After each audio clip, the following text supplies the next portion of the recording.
It was 2:15 on a Tuesday afternoon when Margaret Hall walked into a CVS pharmacy in Palm Beach, Florida. She had no idea that her life was about to change forever. The fluorescent lights hummed overhead as she moved through the automatic doors, her prescription note clutched in her hand. Soft background music drifted from invisible speakers, the kind of music designed to be ignored, to blend into the mundane safety of a routine errand. The pharmacy was busy but orderly. Customers browsed greeting cards. Registers beeped softly. A mother bounced a fussy toddler on her hip. It was the kind of place where nothing interesting ever happened. It was safe. It was normal. But in the next 16 minutes, this ordinary Tuesday afternoon would become the moment that destroyed a police officer's career. Margaret was 72 years old, and she moved with the kind of quiet dignity that comes from a lifetime of respect earned and maintained. She wore her good navy blazer, the same one she'd worn for courthouse appearances decades ago, and her reading glasses hung from a silver chain around her neck. They were a retirement gift from her law clerks. She'd worn them thousands of times. She had no way of knowing this would be the day those glasses would crack against tile.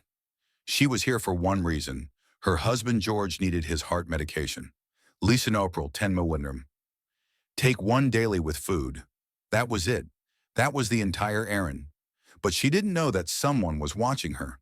Someone had been watching vulnerable people in this pharmacy for weeks, taking notes, building target lists. And today, Margaret Hall had been selected. At 2:28 p.m., Officer Nathan Cole pulled into the pharmacy parking lot. His body camera blinked red, recording as always. He checked the angle twice, adjusted it slightly. Standard procedure, he told himself, though the truth was, he'd learned which angles worked best for his reports. He needed one more arrest before his shift ended. 2 down, 1 to go, and he had 47 minutes to find it. Cole entered the pharmacy with purpose. His eyes scanned the counter like a predator scanning a watering hole, looking for the vulnerable, the isolated, the unlikely to fight back. And there she was, elderly, black, alone, reading a prescription bottle carefully, studying every word on the label. Perfect, he thought. He'd seen this pattern before. Or rather, he'd convinced himself he'd seen it. The truth was something very different. But Cole had never been burdened by truth. He approached Margaret with cold authority, no warmth in his voice, no space for questions. "Step away from that counter. Now!" Margaret looked up, startled. Her hand instinctively tightened around the prescription bottle. "Yes, officer. What are you doing with that medication?" This is where it should have ended. This is where any reasonable person would have heard her simple explanation. "I'm picking up my husband's heart medication. He's recovering from a stroke." But Cole wasn't looking for explanations. He was looking for arrests. "Or are you planning to sell it?" Margaret's eyebrows furrowed. The question was absurd. "Officer, this is heart medication. Lisinopril. Why would anyone—" "Listen," Cole interrupted, stepping closer, invading her space the way he'd done to dozens of vulnerable people before. "We know what goes on in these pharmacies. Elderly people coming in, picking up prescriptions for other people. It's trafficking." And that's when the pharmacy fell silent. That's when other customers stopped what they were doing and looked up. That's when phones started coming out of pockets and purses, because even people with no legal training can recognize injustice when they see it happening in real time. Margaret remained calm. She'd spent decades in federal courtrooms. She knew how to handle authority figures who believed they had nothing to answer for. "Officer, there's been a misunderstanding. I have my husband's insurance card, his ID, and medical power of attorney. Everything is completely legal." But Cole heard that as deception. A woman explaining herself, providing evidence of her innocence, that was what someone guilty would do. "That's exactly what someone running a pill mill would say," he said, his voice dripping with certainty. "Turn around, hands behind your back." And Margaret, 72 years old, doing nothing more criminal than picking up medication for her ailing husband, didn't immediately comply. She stood there for just a moment, her eyes sharp and intelligent, studying Officer Cole's face as if she was memorizing every detail, as if she was cataloging something important. Cole's hand moved toward her arm. "Officer, I'm going to ask you to reconsider your actions." Margaret said, her voice steady despite the racing of her heart. Are you threatening me? Cole's smile was cold. That's obstruction. I'm simply suggesting you're making a serious mistake. That was when Cole pulled out his handcuffs. The metallic click echoed through the pharmacy like a gunshot. It cut through the soft background music, through the gentle hum of refrigeration units, through the normal Tuesday afternoon, like a warning bell that everyone in that pharmacy had just witnessed something deeply, profoundly wrong. And Cole didn't hesitate. He spun Margaret around, gripping her arm forcefully. The prescription bottle flew from her hand. It hit the tile floor and shattered. Pills scattered like dice across the linoleum. White and circular, George's lifeline spread across dirty pharmacy floor. Her reading glasses, the retirement gift from her law clerks, went crooked on the chain around her neck. One lens cracked against the tile. A customer gasped audibly, but Margaret's voice remained steady. Officer, you're making a terrible mistake. The only mistake here is you, Cole responded, his hand already maneuvering hers behind her back. The metal of the handcuffs was cold against her skin. The ratcheting sound as he tightened them sent a jolt of pain through her wrists. Her wedding ring, worn for 49 years, caught against the metal, pinching skin that had grown thin with age. But what Cole didn't see was what happened in Margaret's eyes. He didn't see the shift from confusion to something else entirely. Not fear, not panic, but calculation, recognition. The cold, methodical awareness of someone who had just decided that she had nothing left to lose. Cole pulled her toward the front of the store. There we go. One less drug dealer off the streets. The crowd was growing now. The teenage girl near the greeting cards was whispering into her phone. You need to see this. A cop is literally arresting this old lady for nothing. A woman walking her dog outside had stopped on the sidewalk and was staring. A delivery driver parked his truck and pulled out his camera. Margaret's steps were slow, her arthritic knees protesting. She stumbled once and Cole jerked her upright without gentleness. But even as she was being marched out of the pharmacy in handcuffs, even as her dignity was being performed as a crime for dozens of strangers with recording phones, her posture remained straight. Her chin remained lifted. She made eye contact with the witnesses not in shame, but in something that looked almost like pity. Cole pushed her into the back of his patrol car. The smell hit her immediately. Stale sweat, fear, disinfectant. He slammed the door shut. The sound echoed across the parking lot, across Peachtree Road, carrying with it the weight of a decision he'd just made. And in that moment, sitting in the back of a patrol car with her cracked reading glasses and her trembling hands cuffed behind her back, Margaret Hall said nothing.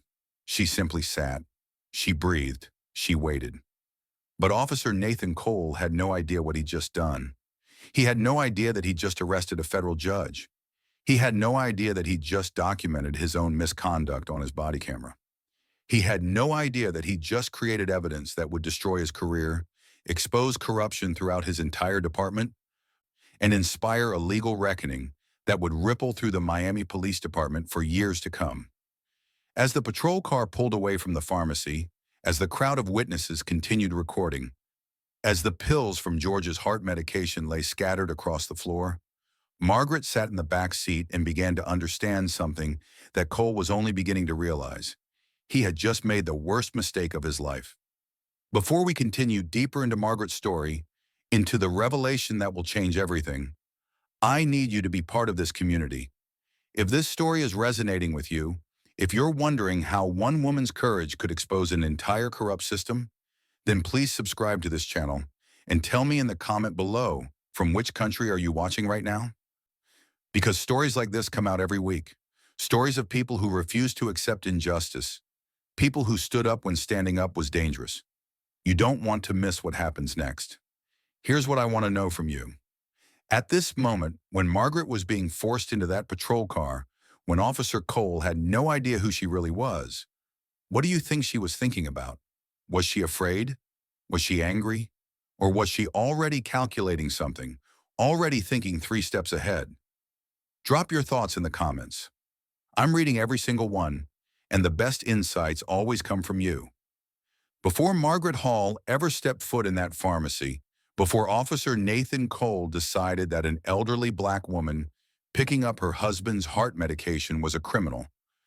There was a Tuesday morning that looked exactly like every other Tuesday morning she'd known for the past 49 years.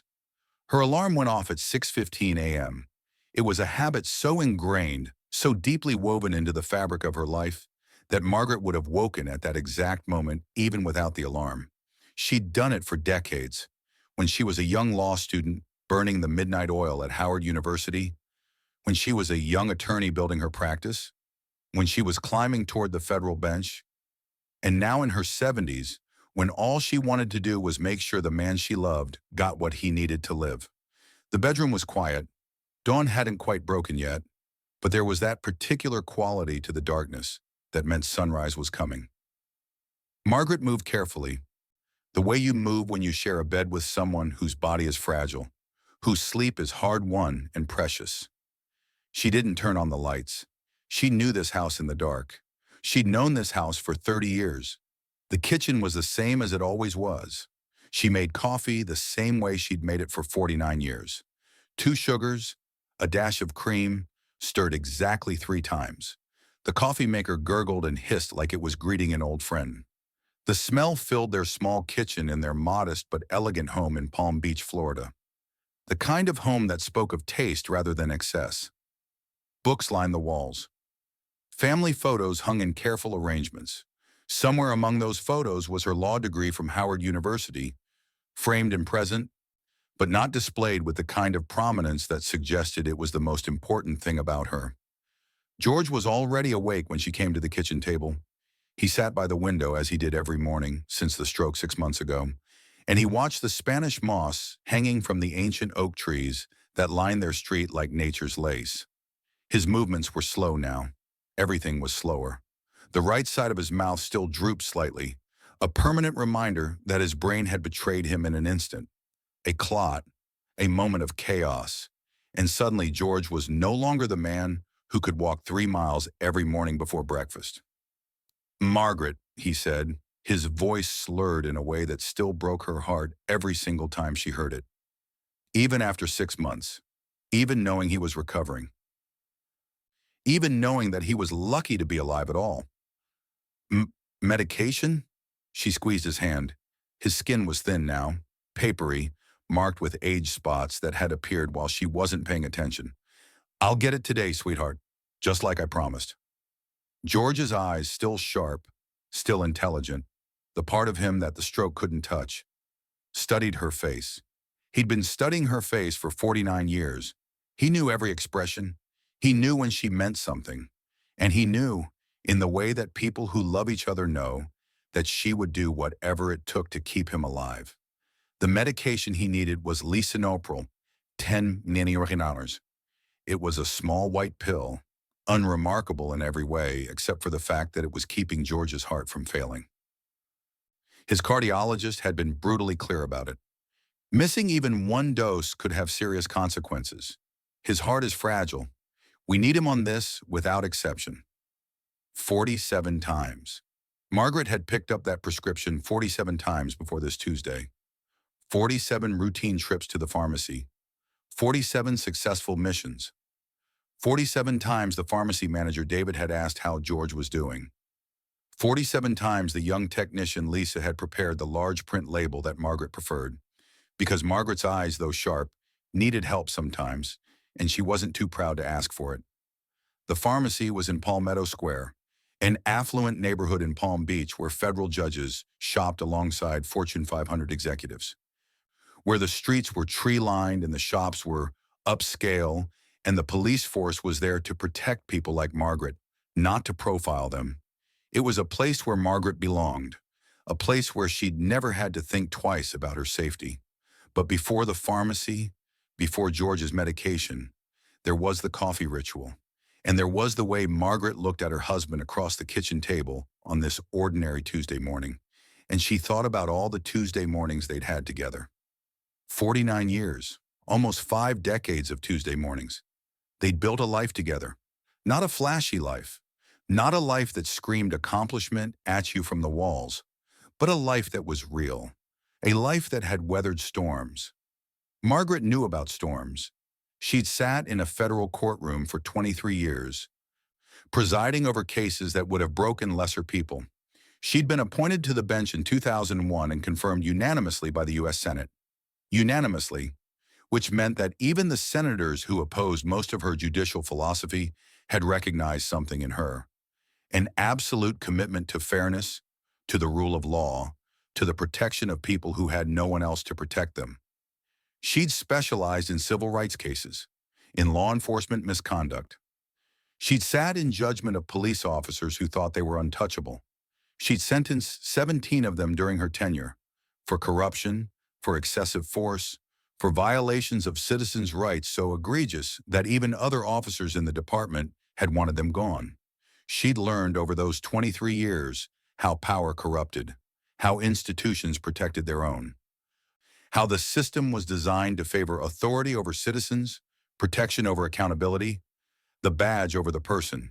But that was in the past now. That was when she was Judge Margaret Hall, the woman in the black robes, the woman who commanded respect with a single word. She'd retired 3 years ago. The photo of her retirement ceremony was hanging somewhere in their house. Margaret in her judicial robes, George beside her with a smile that didn't yet know about strokes and medications and the fragility of the human heart. Now she was just Margaret. Margaret, the wife. Margaret, the woman who made coffee the same way every morning. Margaret, who'd learned patience and diplomacy and strategic silence over decades of sitting in judgment. Margaret, who'd learned when to speak and when to wait. But underneath all that learning, underneath all that patience and refinement, there was something else. Something that 49 years of marriage and 23 years on the bench couldn't erase. A steel core. A woman who'd seen every type of abuse of power. A woman who'd made decisions that affected people's lives. A woman who understood, at the deepest level, that the system was only as good as the people who served it. George squeezed her hand back. Good, he said. I feel better when you go. And that was it. That was all the permission Margaret needed.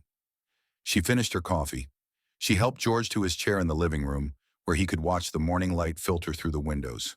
She kissed his forehead, the ritual that had become even more important since the stroke, since she was hyper-aware of how quickly things could change, how fast a life could transform. At 1:45 p.m., Margaret put on her good navy blazer. It was a habit from her years in the courtroom, from when presentation mattered, when authority was communicated through the clothes you wore and the way you held yourself. The blazer had been hanging in her closet for 3 years, and it still fit perfectly. It still made her feel like the woman she'd been, the woman who commanded respect. She checked her purse. George's insurance card. Check. His prescription number, which she'd memorized. RX4471892. Check.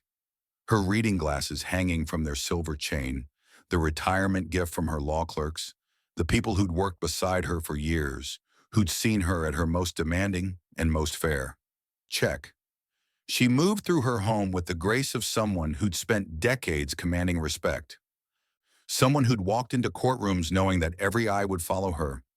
Someone who'd made decisions that mattered, that had consequences, that changed lives. She had no idea what was waiting for her at the pharmacy. She had no idea that she was about to be profiled, arrested, humiliated in public. She had no idea that the system she'd spent 23 years trying to reform was about to show her exactly how much work still needed to be done.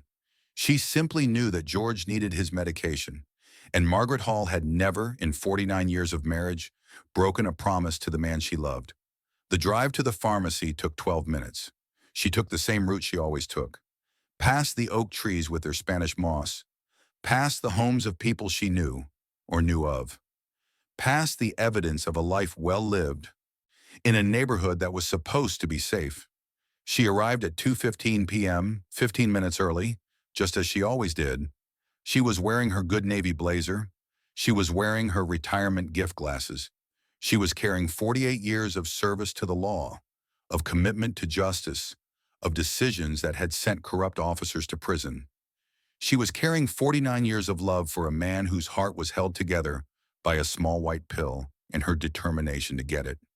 and she had no idea that Officer Nathan Cole had already made his decision about who she was. He'd already decided that an elderly black woman picking up medication was suspicious. He'd already decided that she was a target. He'd already decided that she was the arrest that would push him over his quota for the day. He decided all of this before he ever said hello. What George didn't know, what Margaret hadn't mentioned while she squeezed his hand that morning, was that picking up his medication had become more than just a routine errand. It had become a meditation on mortality. Every time she walked into that pharmacy, she was confronted with the fragility of life. Every prescription, every dose, every day that George made it through without a heart attack or another stroke. These were victories. Small ones, but victories nonetheless. Margaret had spent her entire career believing in the system, believing that if you worked hard enough, if you were fair enough, if you showed up every day ready to defend justice, then the system would work. It would protect people. It would punish the guilty. It would maintain order. But sitting in that kitchen with George, watching him struggle to form words, watching his fingers shake as he lifted his coffee cup, Margaret had begun to wonder if she'd spent all those years defending something that was fundamentally broken. She didn't know yet that this Tuesday, this ordinary routine Tuesday, would answer that question in a way that would shake everything she believed about power, authority, and justice. Margaret's story isn't just about one woman. It's about what happens when someone who knows the law, who understands how power works, decides that enough is enough. If you're watching this and you're thinking about what Margaret's about to face, if you're wondering how her decades of judicial experience could possibly prepare her for what's coming, then you need to be here for what happens next. Subscribe to this channel, because over the next few minutes, you're going to see something remarkable. You're going to see a woman take on a system that was designed to protect itself. You're going to see how one person refusing to accept injustice can expose corruption that reaches all the way to the top of a police department. And you're going to see why Margaret's story matters to you, to me, to everyone who's ever believed that the system is supposed to protect us. But first, you need to see what happens when Margaret walks into that pharmacy. Margaret had spent decades protecting others from abuse of power. She'd never imagined she'd need that protection herself. She certainly never imagined it would come on a Tuesday afternoon in a pharmacy from a man who'd already decided who she was before he ever said hello. As she pulled into the parking lot, as she took a deep breath and gathered George's prescription forms, Margaret had no idea that the next 16 minutes would change everything. No idea that a routine errand would become a moment that would ripple through an entire police department.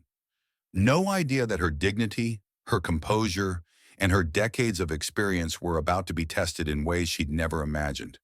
But in just moments, Officer Nathan Cole would provide her with an answer to a question she didn't even know she was asking. Officer Nathan Cole pulled into the CVS parking lot at 2:28 p.m., and the first thing he did was check his body camera. He learned which angles worked best for his reports. He checked it once. Then he adjusted it slightly and checked it again. This wasn't standard procedure, or rather, it was standard procedure in the sense that he'd made it his standard. The body camera was supposed to be an objective witness to his actions. But Cole had learned, over 12 years on the force, that an objective witness could be angled toward whatever version of the truth he needed to tell. His radio crackled with dispatch chatter, increased patrols and high-activity prescription drug zones. Everyone was talking about the opioid epidemic. Everyone was talking about elderly people becoming drug dealers. The narrative had been written, and Cole had learned to fit himself into it perfectly. He checked his watch. 2:28 p.m. He had 47 minutes left on his shift, and he had a problem. 2 arrests already this Tuesday. Good arrests, the kind that looked clean on paper, but he needed one more. His supervisor had made it clear arrest numbers were down in District 3. They needed to show productivity. They needed to show they were fighting crime. And Cole had learned that elderly people in pharmacies made for easy arrests. 2 down, he thought, climbing out of his patrol car. 1 to go. This was the part that didn't make it into any official report. The quota system existed everywhere. Everyone knew it, but nobody said it out loud. You couldn't actually write it down. You couldn't let it be documented. But it was there, underneath everything, driving every decision. Get the numbers up. Make the arrest statistics look good. Justify the overtime. Justify the department's budget requests. Justify keeping your job. Cole had been doing this for 12 years. 12 years on the Miami Police Department after he'd washed out of the Georgia State Patrol Academy for, and this was the phrase his training officers had used, attitude problems and excessive aggression under pressure. Funny how those things had become strengths in Miami.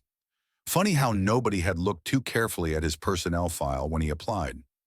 Funny how a system designed to protect and serve had ended up protecting him instead. There had been complaints, of course, 12 formal complaints filed with Internal Affairs over the past 12 years.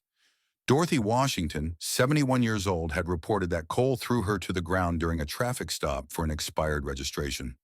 Her daughter had filed the complaint. Internal Affairs had found insufficient evidence. Marcus Rodriguez had alleged Cole used a racial slur during a shoplifting arrest. That complaint had been dismissed because no other officers witnessed the incident, conveniently, and Cole's body camera had malfunctioned. 12 complaints, 12 dismissals. But the arrest statistics, those didn't lie.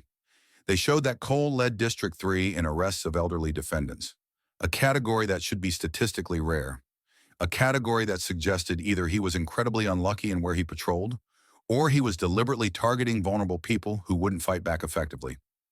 Cole didn't think about it that way. He thought about it as doing his job. He thought about it as protecting society. He thought about it as justified.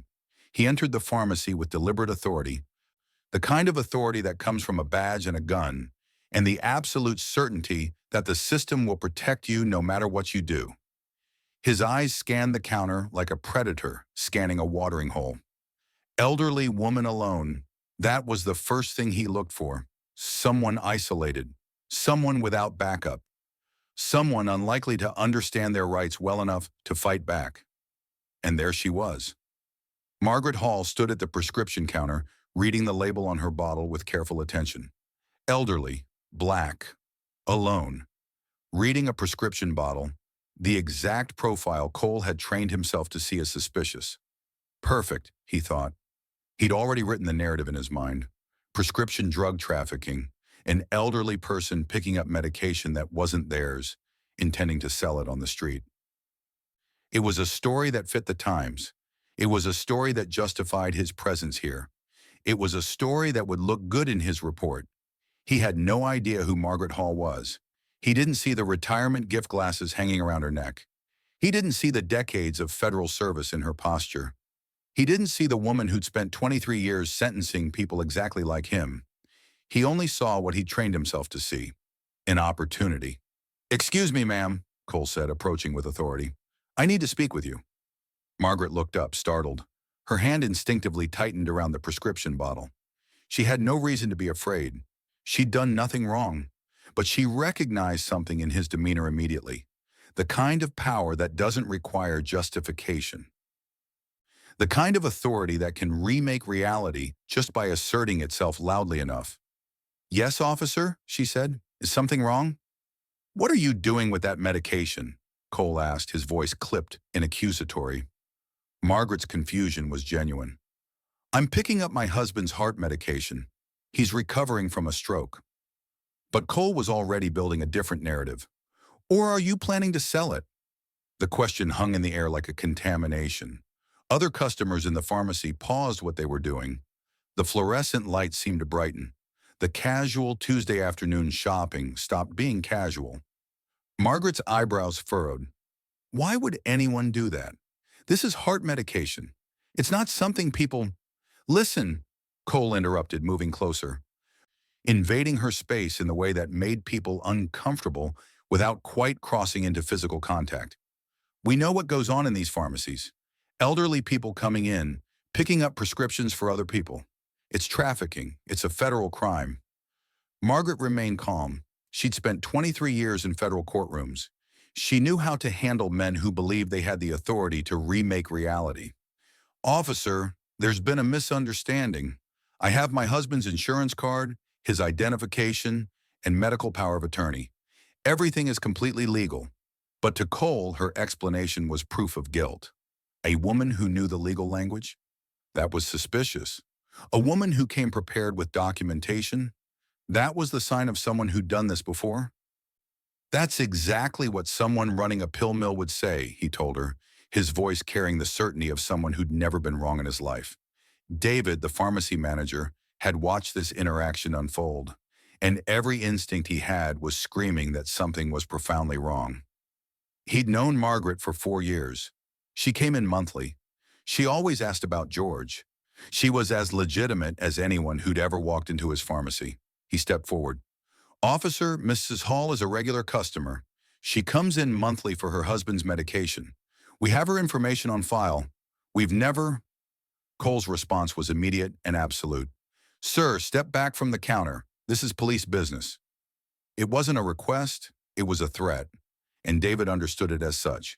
He understood that intervention could cost him his job, could cost him his livelihood, could get him arrested for interfering with police business. He stepped back, his hands raised slightly in surrender. Margaret watched Cole suppress any voice of reason, any context, any evidence that contradicted his predetermined narrative.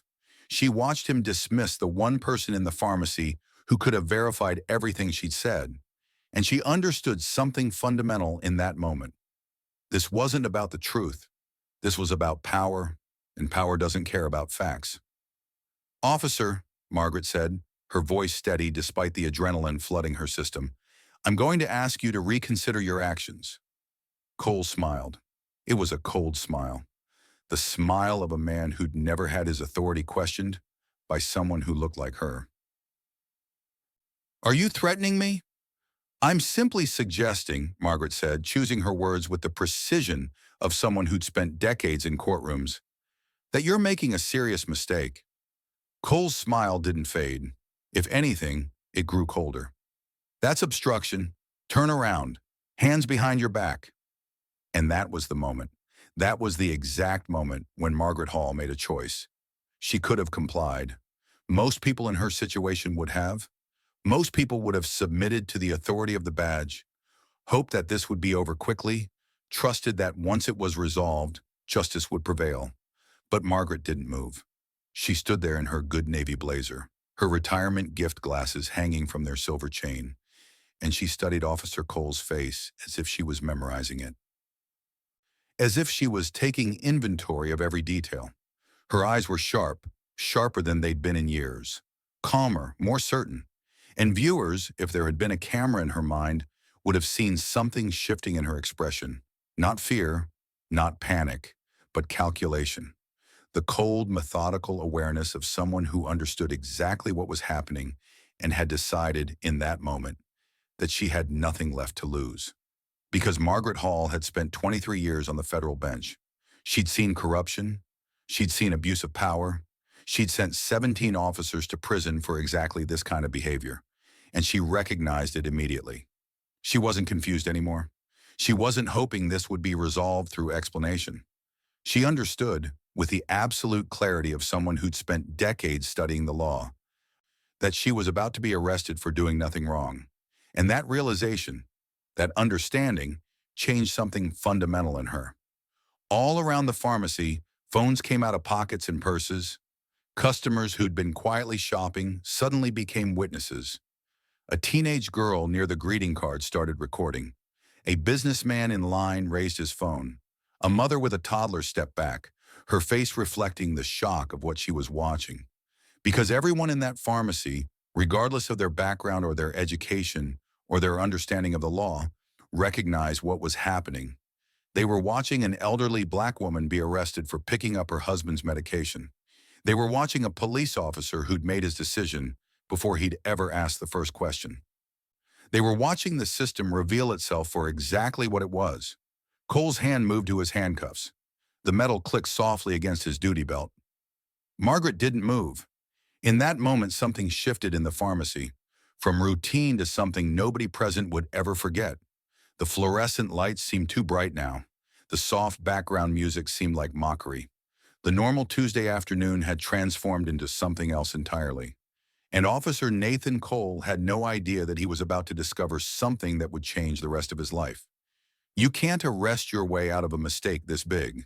Not when the person you're arresting is a federal judge. Not when everyone in the pharmacy is recording. Not when the system itself is about to be held accountable for everything it's protected.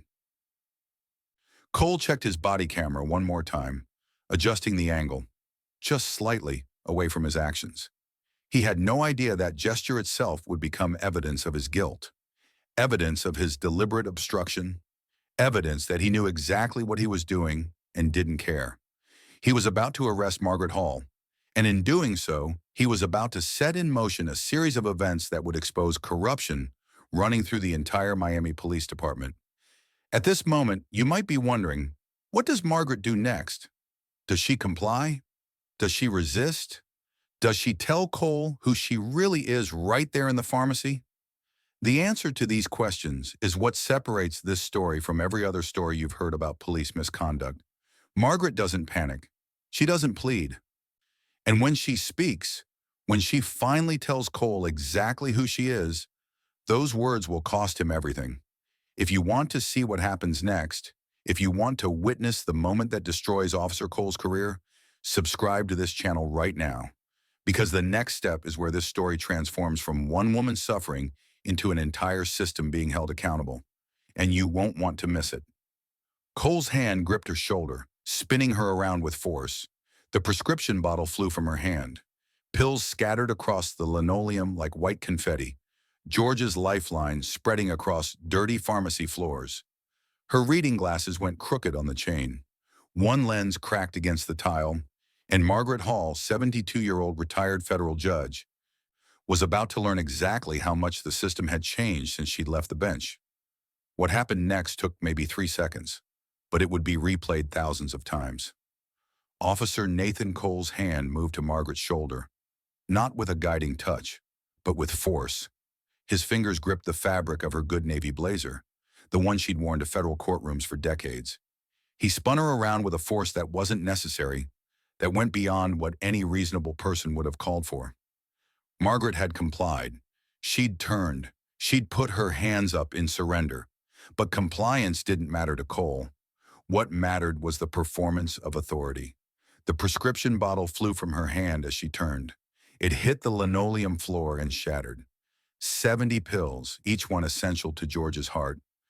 Each one a small white promise that her husband would survive another day, scattered across the pharmacy floor like confetti at a funeral. They rolled under shelves, got kicked into corners, mixed with dust and debris. George's lifeline spread across dirty pharmacy tile. Her reading glasses went crooked on the silver chain around her neck. The one lens, the retirement gift from her law clerks, cracked against the floor with a sound that was barely audible, but somehow catastrophic. "Around," Cole commanded, his voice the voice of someone who'd never had to ask twice. "Hands behind your back. Now." Margaret could have resisted. She was 72 years old, but she was strong. She could have fought. She could have screamed. But she'd studied enough human nature during her decades on the bench to understand something fundamental. Resisting would only give Cole the justification he was looking for. Resistance would become the excuse for escalation. And in a situation where you're outnumbered and overpowered, the only safe choice is compliance. So she complied. She put her hands behind her back. She didn't pull away. She didn't raise her voice. But her eyes, her sharp, intelligent eyes, remained alert. They remained observant. They remained busy, taking in every detail, every word Cole said, every movement his hands made, every camera that came out of a pocket or purse. She was documenting everything, processing everything, filing it away in a mind that had spent 23 years learning to remember evidence. The handcuffs came out, cold metal.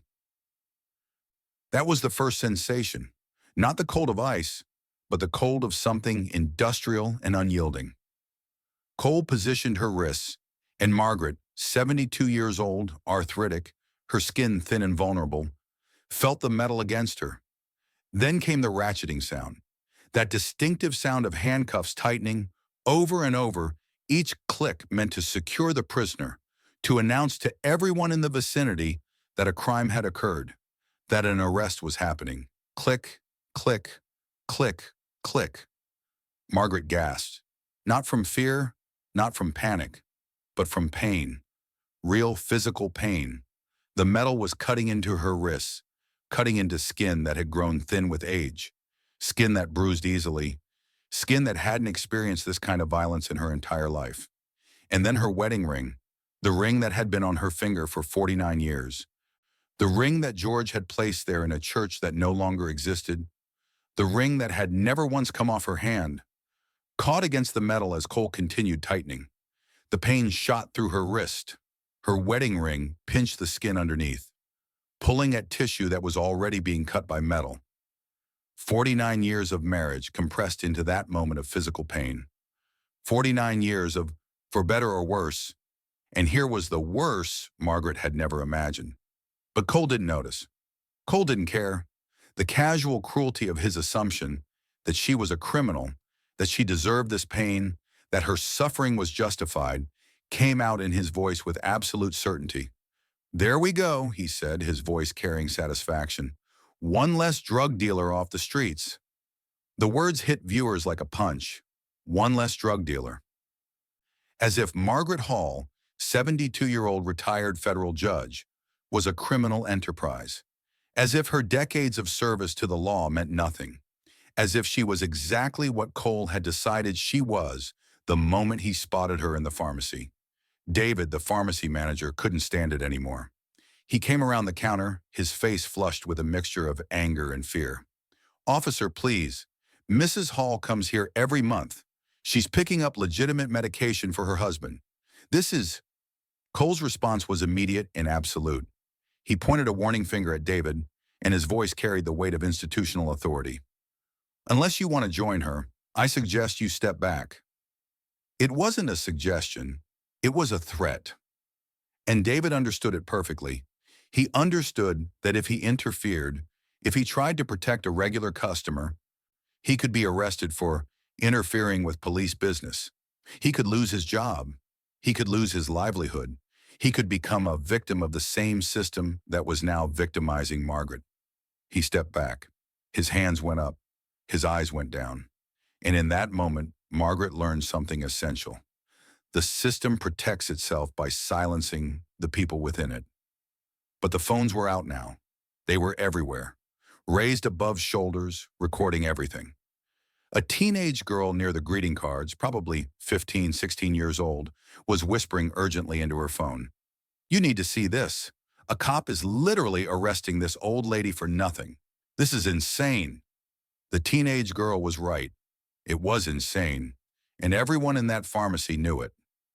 Cole guided Margaret toward the front entrance, his hand gripping her elbow with unnecessary force. Her arthritic knees that had carried her through decades of courtroom appearances, through 60-plus years of living, protested every step. She was 72 years old. Her body was not designed for this kind of violence. She stumbled once, her foot catching slightly on the pharmacy floor. Cole didn't help her up.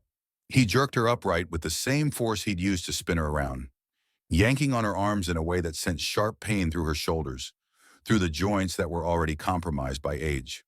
But even as they moved through the pharmacy toward the exit, even as her body was being manhandled, Margaret's posture remained straight.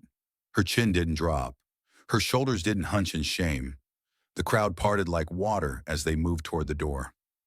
Some people backed away, wanting nothing to do with what was happening. Others followed, their phones raised, their cameras recording, their eyes wide with the shock of witnessing something profoundly unjust. Margaret made eye contact with some of them as she was being led away, and her expression, the expression on her face, wasn't the expression of someone who felt guilt. It wasn't the expression of someone being led away in shame. It was something else entirely, something almost like pity, as if she was looking at people who didn't yet understand what they were witnessing, as if she was sorry for what they were about to see unfold. The automatic doors slid open, and they stepped out into the afternoon light. The parking lot was beginning to fill with additional witnesses now.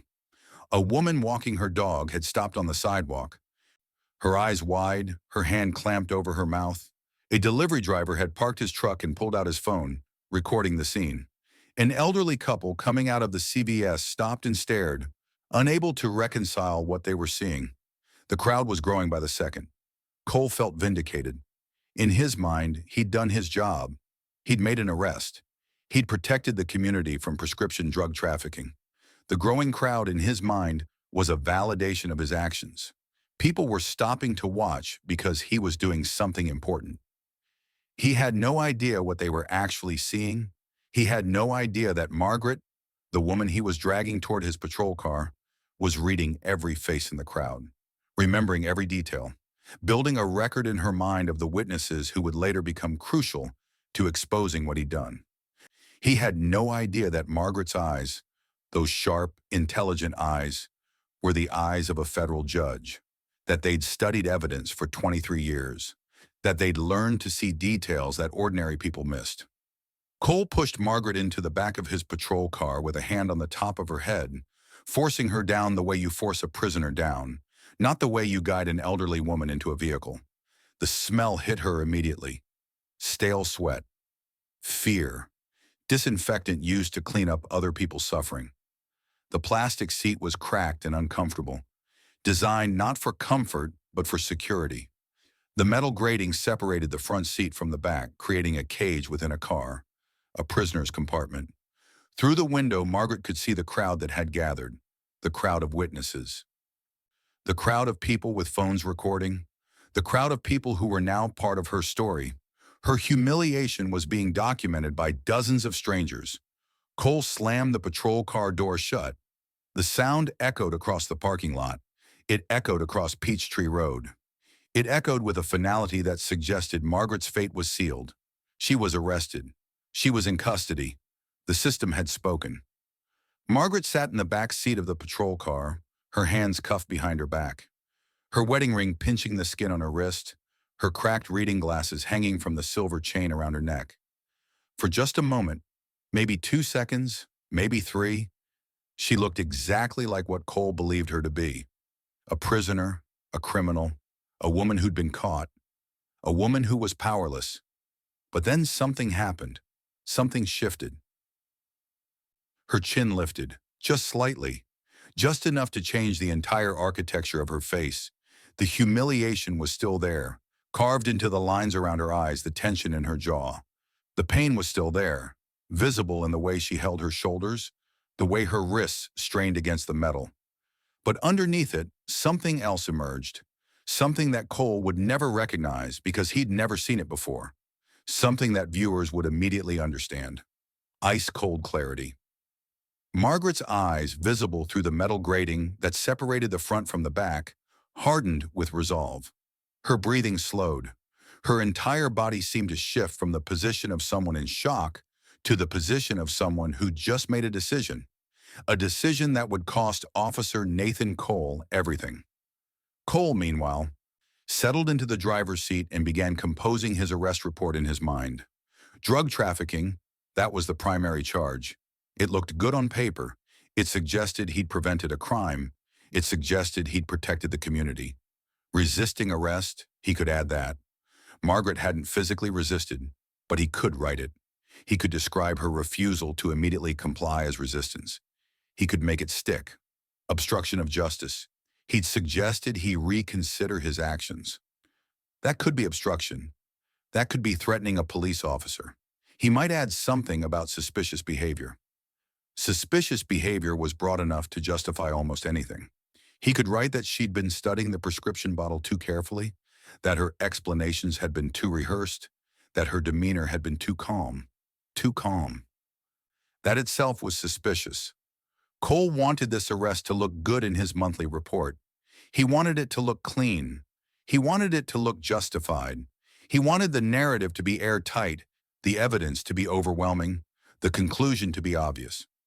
Margaret Hall was a drug trafficker, and Officer Nathan Cole had done his job. He had no idea that his body camera had captured everything. He had no idea that he'd adjusted the angle twice. Once when he first approached Margaret, and once when he'd placed her in the handcuffs, in a deliberate attempt to obstruct evidence. He had no idea that that gesture itself, that adjustment of the camera angle, would become evidence of his guilt, evidence of his deliberate knowledge that what he was doing was wrong. He had no idea that he was building the very evidence that would destroy him. As Cole started the engine, as he began the drive to the station, as he began thinking about the paperwork he'd need to file, about the charges he'd need to document, about the narrative he'd need to construct, Margaret sat in the back seat, silent, still, her chin lifted, her eyes hardening, her mind already 3 steps ahead. Because Margaret Hall had spent 23 years sentencing people exactly like Nathan Cole. She'd seen every excuse, every rationalization, every abuse of power disguised as law and order. She'd listened to officers justify their actions with the same calm certainty that Cole had used to justify arresting her. And her patience, which had been carefully cultivated over decades of fairness, of restraint, of strategic silence, had just run out. In that moment, sitting handcuffed in the back of a patrol car, her wrist bleeding slightly where the metal had cut into it, her wedding ring pinching skin that was already bruised, her reading glasses cracked, her dignity publicly violated in front of dozens of witnesses with recording phones, Margaret Hall made a decision. She was going to use everything she'd learned in 23 years to hold Nathan Cole accountable.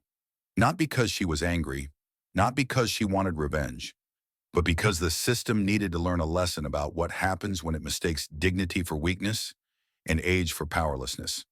And that lesson was going to come from the woman who knew the law better than anyone Officer Nathan Cole would ever meet. At this moment, you might be thinking, Margaret is finished. She's been arrested. She's handcuffed. She's facing charges. The system has won, but you would be wrong. Because what happens next, what Margaret does when Officer Cole realizes who she actually is, will change everything. It will expose corruption that reaches far beyond one officer. It will bring down a system that thought it was untouchable. If you want to see the moment that destroys Officer Cole's career, the moment that one woman's voice brings an entire corrupt police department to their knees, then subscribe to this channel right now and tell me in the comment from which country are you enjoying watching this story right now. Because the next is where justice stops being theoretical and becomes real. Cole had no idea that the woman sitting handcuffed in his back seat had spent 23 years sentencing people exactly like him. She'd seen every excuse, every rationalization, every abuse of power disguised as law and order. And her patience, which had been carefully cultivated over decades, had just run out. As the patrol car pulled away from the pharmacy, as the crowd of witnesses continued recording, as the pills from George's medication lay scattered across the floor, as Margaret sat in the back seat with her chin lifted and her eyes hardened, Officer Nathan Cole was about to discover what it meant to make a mistake with a federal judge. Officer Nathan Cole thought he'd won. That's the moment we need to start, because it's the moment everything inverts. Cole settled into the driver's seat of his patrol car. The engine was running. Sirens wailed in the distance. Other officers responding to other calls, other arrests, other Tuesday afternoons that would never matter quite like this one would. His dashboard computer glowed before him, waiting. Arrest forms. Digital paperwork that would make his arrest official, documented, filed. His supervisor would see the numbers. His arrest statistics would go up. His monthly report would show productivity. Another stat, another number, another Tuesday.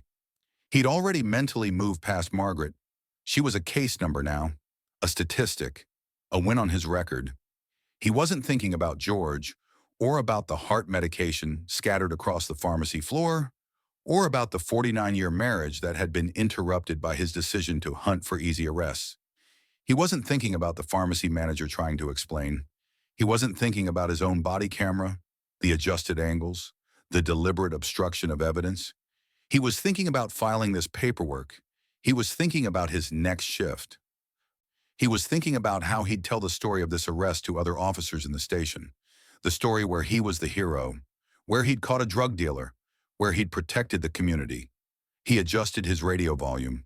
The chatter was still there. Dispatch calls and officer responses. The constant hum of a police department doing what it believed it was doing, protecting people. Margaret sat silently in the back seat.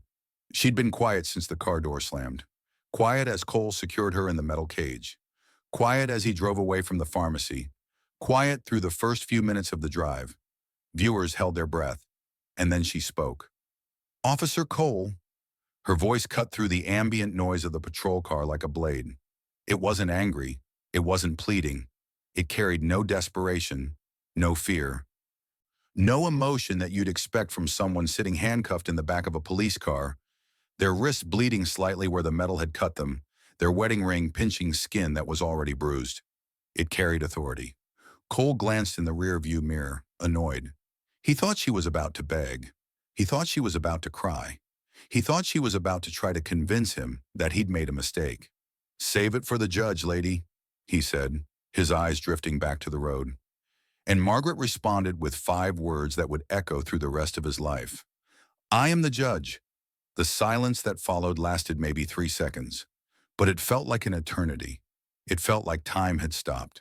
It felt like the entire universe had paused to recalibrate around this new information. Cole's hand froze on his radio dial. "I am a federal judge," Margaret continued, her voice steady and certain. "Retired from the Southern District of Florida, 23 years on the bench." Cole's face, visible in the rearview mirror, went through a cascade of emotions in rapid succession. Confusion, disbelief, a flutter of something that looked like fear. "You're lying," he said, but his voice lacked conviction. There was something in Margaret's composure, something in the absolute certainty with which he'd spoken, that made his stomach tighten. Something that told him, at the deepest level, that she wasn't lying. His hand shook slightly as he reached for his dashboard computer terminal. He typed slowly, deliberately, "Margaret Hall, Federal Judge, Southern District, Florida." The screen filled with information. Judge Margaret L. Hall appeared on the screen. Appointed 2001.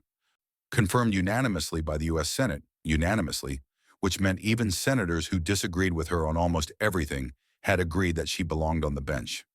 Specialized in federal criminal law, civil rights violations, law enforcement misconduct. Law enforcement misconduct. And then her official portrait appeared. It was Margaret, but a younger Margaret. Margaret in judicial robes, her face composed and authoritative, the face of someone who'd spent decades commanding respect. The exact same woman sitting handcuffed in the backseat of his patrol car. The exact same woman he'd just arrested for drug trafficking. The exact same woman he'd called lady. The exact same woman he'd called grandma. The exact same woman he'd shoved against a pharmacy counter because he'd decided, before he'd ever spoken to her, that she was a criminal. "This can't be right," Cole whispered, but the information kept coming. Federal Bureau of Investigation security clearance, Secret Service protection during high-profile cases, commendations from 3 U.S. Attorneys General, 487 cases presided over, and then the number that made Cole's entire body go cold. 17 police officers sentenced for corruption, for excessive force, for civil rights violations. 17 officers who'd thought they were untouchable until they'd stood before Judge Margaret Hall and discovered otherwise. Margaret's voice came again from the back seat, calm, clinical, almost diagnostic. "I've sentenced 17 police officers during my tenure, Officer Cole. Corruption, civil rights violations, excessive force. I know your type very well." It wasn't angry. It wasn't vindictive, which made it infinitely more devastating. She wasn't speaking to him as a victim speaking to her perpetrator. She was speaking to him as a clinician speaking to a case study. She'd already rendered her judgment.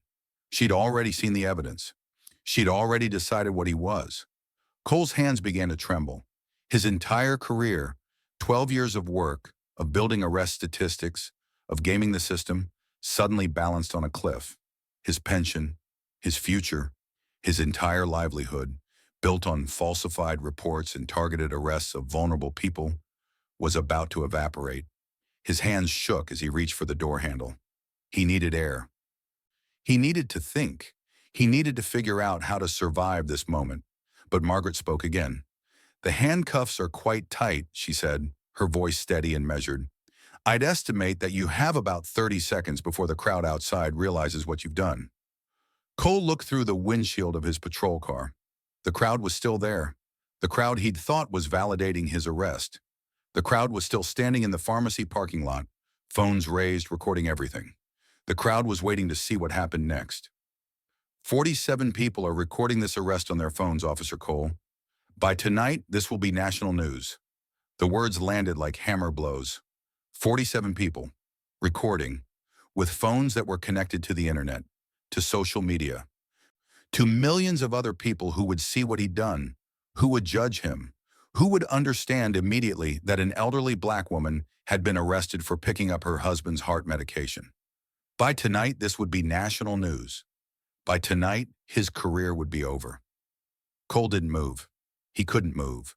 He sat in the driver's seat of his patrol car, his hands trembling, his mind struggling to process a future that had just become completely different from the one he'd been imagining 30 seconds ago. Margaret's voice continued, and it had taken on a new quality.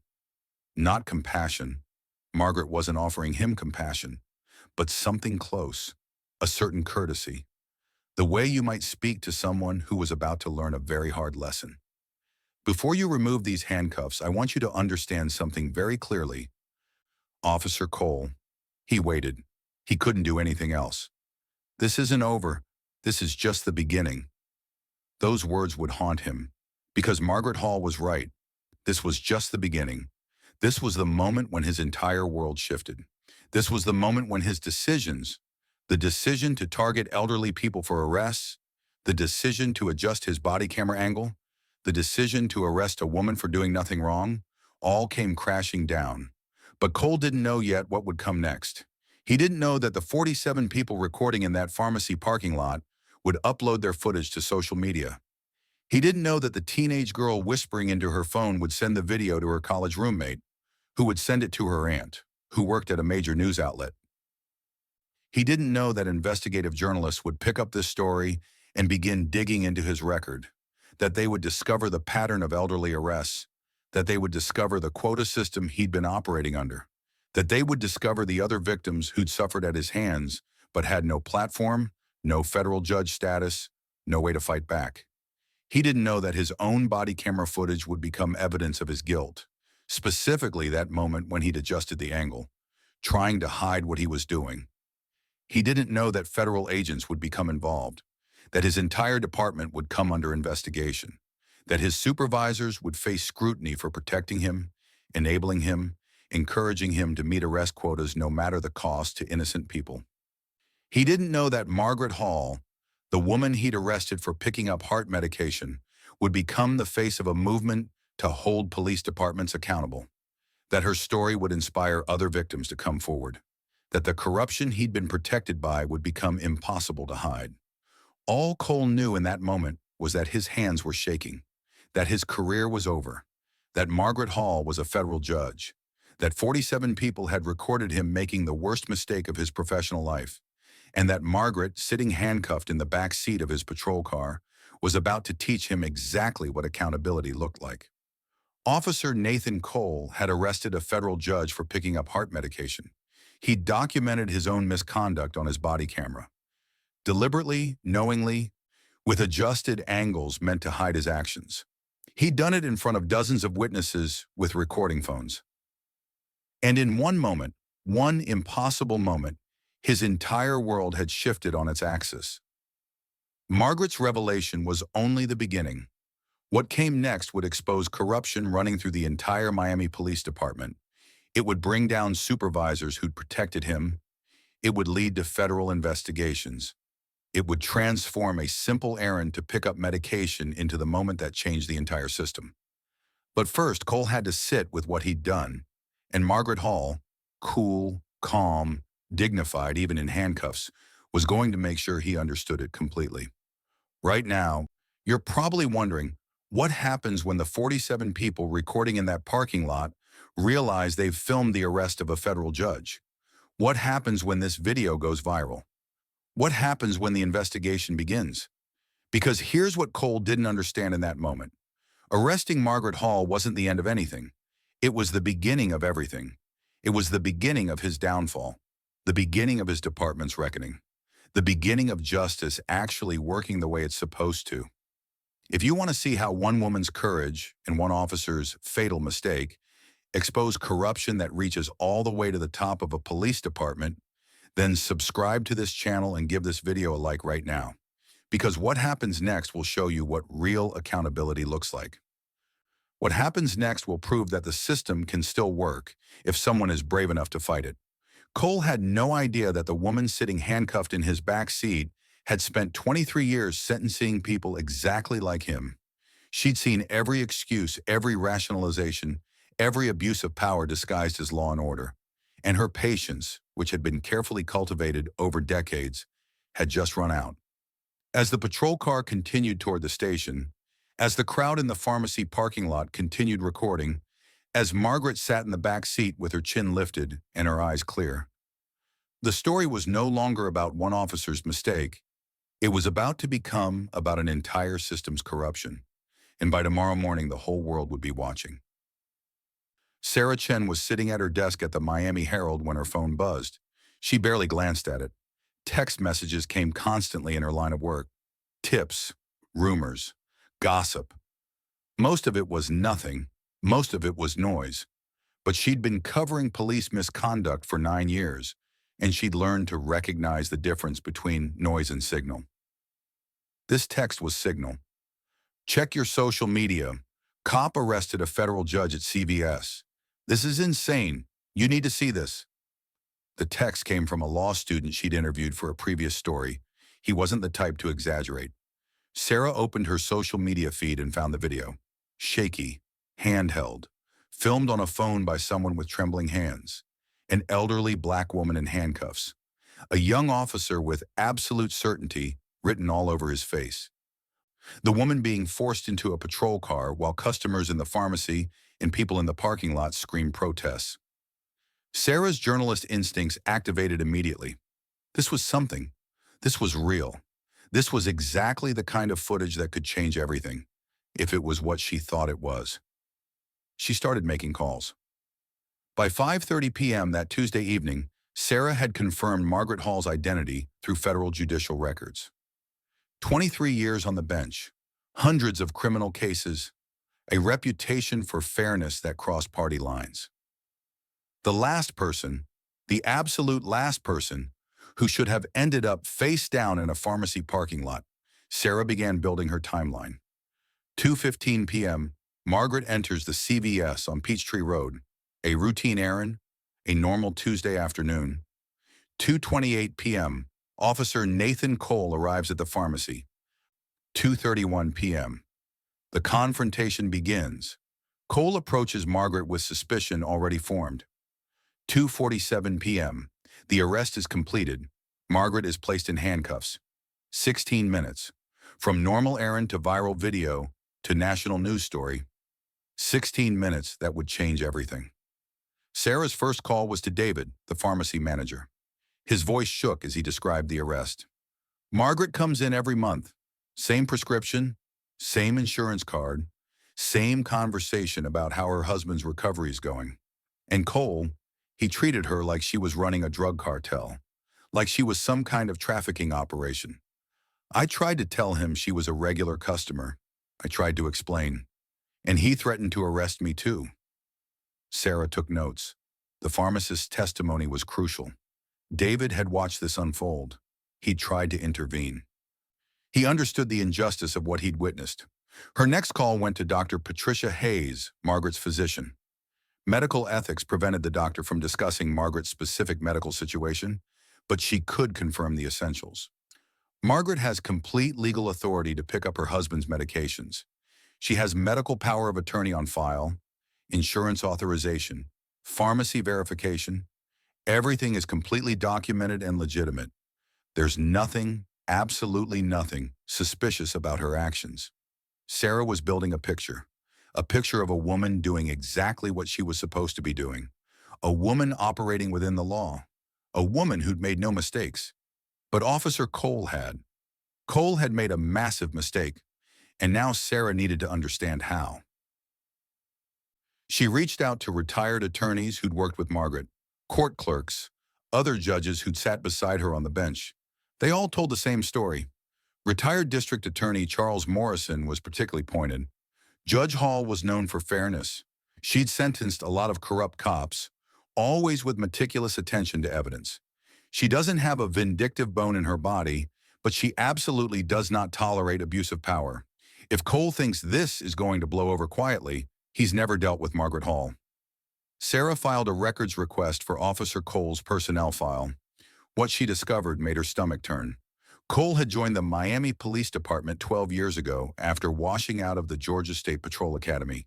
The reasons noted in his file: excessive aggression, poor judgment under pressure. Red flags that someone, somewhere in the hiring process, had apparently decided to ignore. She dug deeper. First year on the force, Dorothy Washington, 71 years old, reported that Cole threw her to the ground during a traffic stop for an expired registration.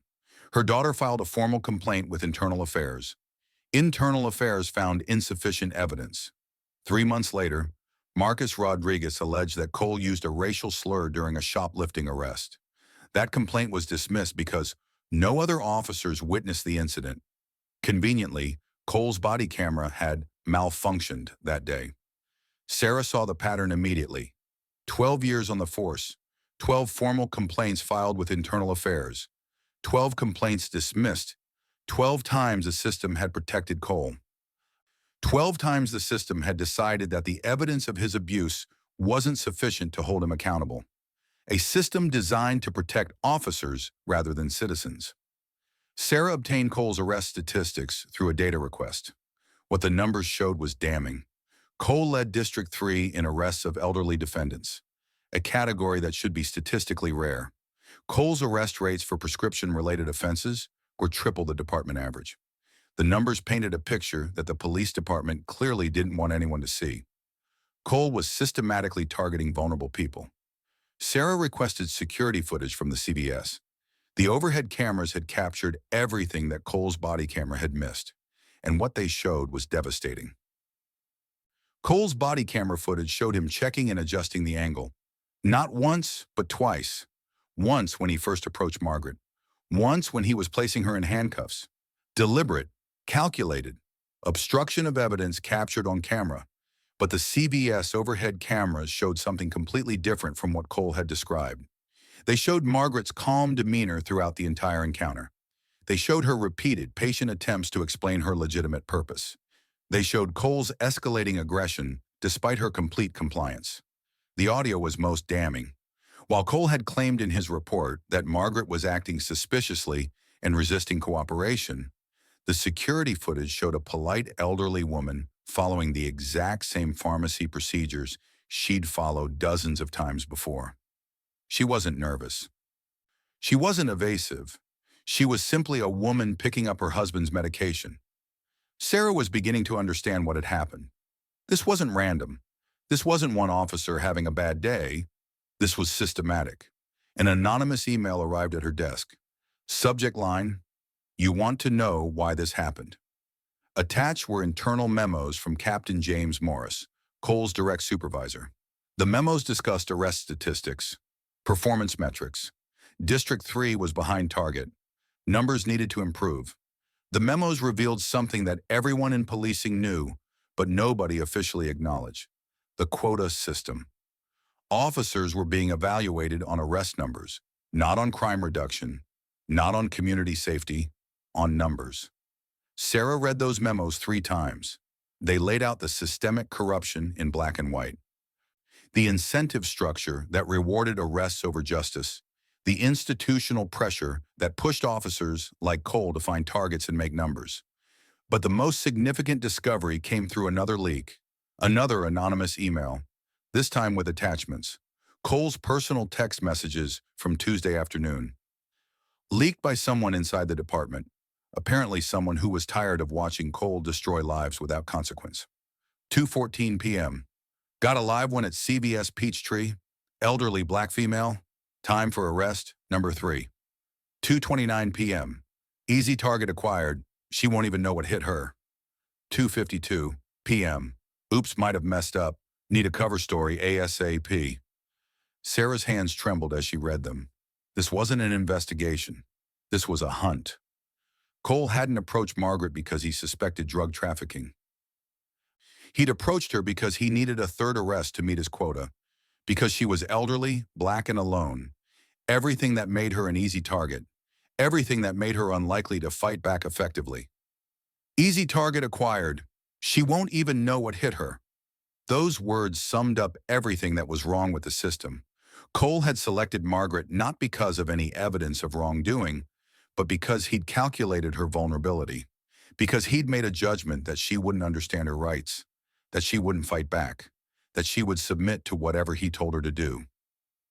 He'd been wrong. Sarah stared at her laptop screen, surrounded by evidence.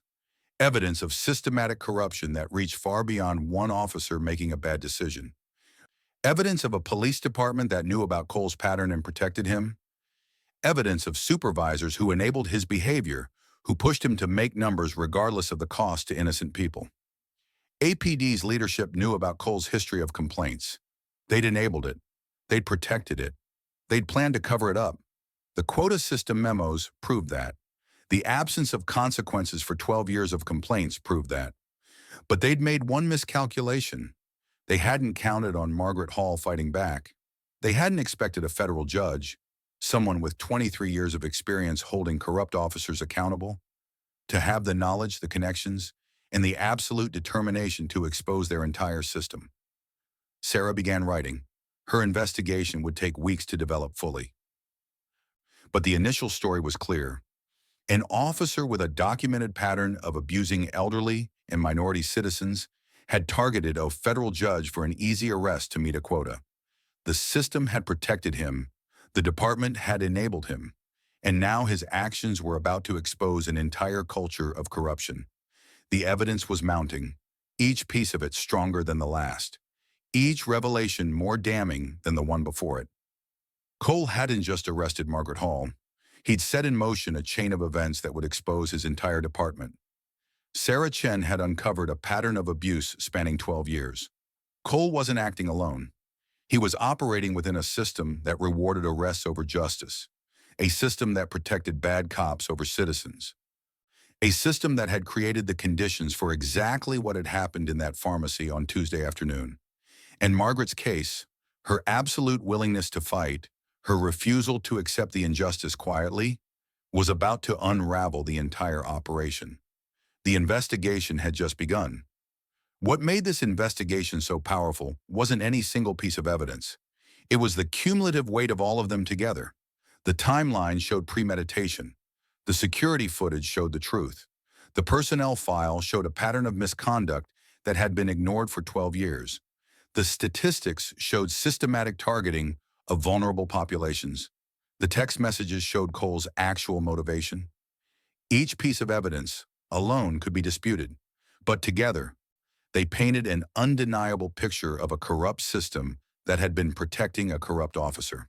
And Margaret Hall, the woman Cole had believed would be an easy arrest, was now the catalyst that would bring the entire system down. At this moment, you might be thinking, well, the investigation is uncovering all this evidence. But will anyone actually face consequences?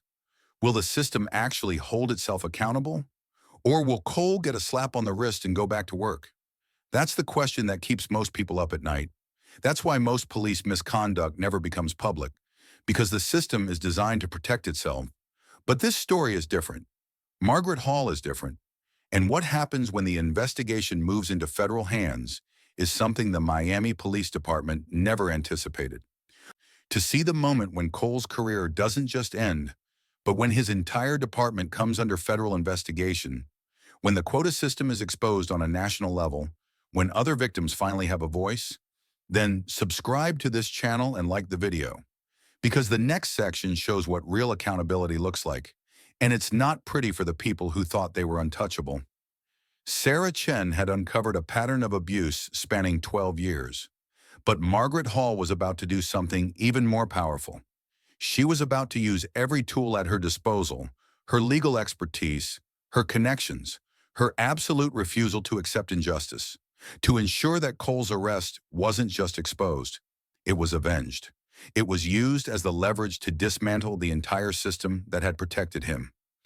because Margaret understood something that Cole clearly didn't. In the age of phones and social media, when 47 people in a pharmacy parking lot are recording, you can't cover anything up. You can't make it disappear. You can only choose whether to fight the truth or surrender to it. And Colonel Nathan Cole was about to discover which choice the Miami Police Department would make. The first threat came on Thursday night. Margaret's phone rang around 10 p.m. She answered, expecting a friend, a doctor, news about George's condition. Instead, there was heavy breathing. A gravelly voice cut through the static. "Drop this, Judge. You don't know who you're messing with." Then the line went dead. Margaret wrote down the time. 10:43 p.m. She wrote down the caller ID, unknown number. 40 years of judicial experience had taught her something essential. Anonymous threats usually mean you're over the target. They mean you're asking the right questions. They mean someone is afraid. But they also mean danger. The harassment escalated through the weekend. Strange cars appeared outside their townhouse. They'd sit there for hours, engines running, occupants watching. Margaret would see them from the window and feel something cold settle in her chest. Hang-up calls came at odd hours. 2 a.m., 3 a.m., 4 a.m. Phones ringing just long enough to jolt them awake, and then silence. And then on Sunday morning, Margaret opened their front door to find a dead rat on their steps, positioned deliberately, displayed as a message. Attached to it was a note, written in crude block letters. "Snitches end up like this." Margaret's hands trembled as she read it. This wasn't intimidation anymore. This was a threat on her life. This was someone trying to tell her, "Back off, or this will be you." She didn't show Harold. She couldn't. Harold's anxiety was already spiking with each incident. His blood pressure readings, the ones that Margaret checked obsessively, were climbing dangerously high. His cardiologist had warned her that stress was the enemy now. Stress could trigger another stroke. Stress could cause a heart attack. The cost of fighting injustice was becoming clearer every day. And on Monday morning, the cost became catastrophic. Margaret found Harold on the kitchen floor. He'd been making his coffee, the same ritual they'd done for 49 years, and something had given way. A collapse. Unconsciousness. His body shutting down under pressure that was supposed to be manageable, supposed to be controlled. The coffee mug shattered on the tile. Harold lay motionless beside it. Paramedics rushed him to Jackson Memorial Hospital with blood pressure readings so elevated that the paramedics kept exchanging worried glances. The emergency room was chaos. Monitors, IV lines, doctors using words like hypertensive crisis and stroke risk and heart attack potential. His body can't handle the current pressure levels, the cardiologist explained to Margaret in the hallway outside his room. We need to stabilize him immediately. Whatever stress he's under, it needs to stop. His heart is fragile. We're not out of danger. Margaret sat beside Harold's hospital bed and watched the monitors that measured his declining health. His hand felt fragile in hers. Papery skin, veins visible, a hand that had held hers for 49 years now struggling just to exist. Her own skin felt paper thin and cold. The cost of fighting injustice had always been high, but she'd never imagined it might cost Harold's life. She considered backing down. She considered calling Captain Morris and saying yes to his deal. She considered accepting that some battles weren't worth winning if they cost you everything that mattered. And then on Wednesday evening, Captain James Morris arrived at the hospital. He came in uniform, which was the first indication that this wasn't a social visit. Authority needed to announce itself. Morris moved through the cardiac care unit with the confidence of someone who'd never been challenged, and the nurses whispered as he passed. They recognized power when they saw it. Morris sat uninvited in the visitor's chair beside Harold's bed. "Judge Hall," he said, his voice carrying the practiced sympathy of someone who'd learned to weaponize it. "I'm sorry about your husband's condition." Margaret studied his face. She'd spent 23 years reading faces. Faces of people on trial, faces of officers explaining their actions, faces of people trying to determine how much truth could handle the light. She read the police politics in Morris's expression immediately. This was a negotiation. This was a man with a proposal. Morris placed a folder on Harold's bedside table. "Cole made a mistake," Morris began. "We acknowledge that, but dragging this through federal court won't help anyone. Your husband needs peace and quiet. We can arrange for Cole's early retirement, full pension, clean record, a statement that the arrest was an unfortunate miscommunication. Everyone moves on. You and Harold get your life back." Margaret opened the folder. Inside was a resignation letter, already signed by Cole, already dated. A department statement calling the arrest an unfortunate miscommunication. No admission of wrongdoing, no acknowledgement that Cole had deliberately targeted vulnerable people for 12 years. No recognition of the dozen other victims who'd suffered without media attention or federal judge status. Just an offer. Accept this, and your problem disappears. Morris stood, his polished shoes squeaking against hospital linoleum. "You have 24 hours to decide, Judge Hall. After that, this gets ugly for everyone involved." The threat was unmistakable. Play ball, or the department would make sure this fight cost her everything. Margaret watched him leave, those polished shoes moving through the hallway with the confidence of someone who'd survived countless crises by knowing exactly when to negotiate and when to threaten. Through Harold's window, she could see downtown Miami's skyline. Somewhere in that skyline was the federal courthouse, the place where she'd spent 23 years defending justice against exactly this kind of corruption. The place where she'd sentenced 17 corrupt officers. She knew what accepting Morris's deal meant. The harassment would stop. Harold's stress levels would drop. His blood pressure would stabilize. He might recover. They might get their peaceful retirement back. But Cole would walk away unpunished. He'd simply disappear into a pension and a clean record and a life where he could tell himself he'd done nothing wrong. And future victims, elderly people, minority families, vulnerable people who had no platform, no federal judge status, no way to fight back, would become the next targets of the next officer gaming the same system.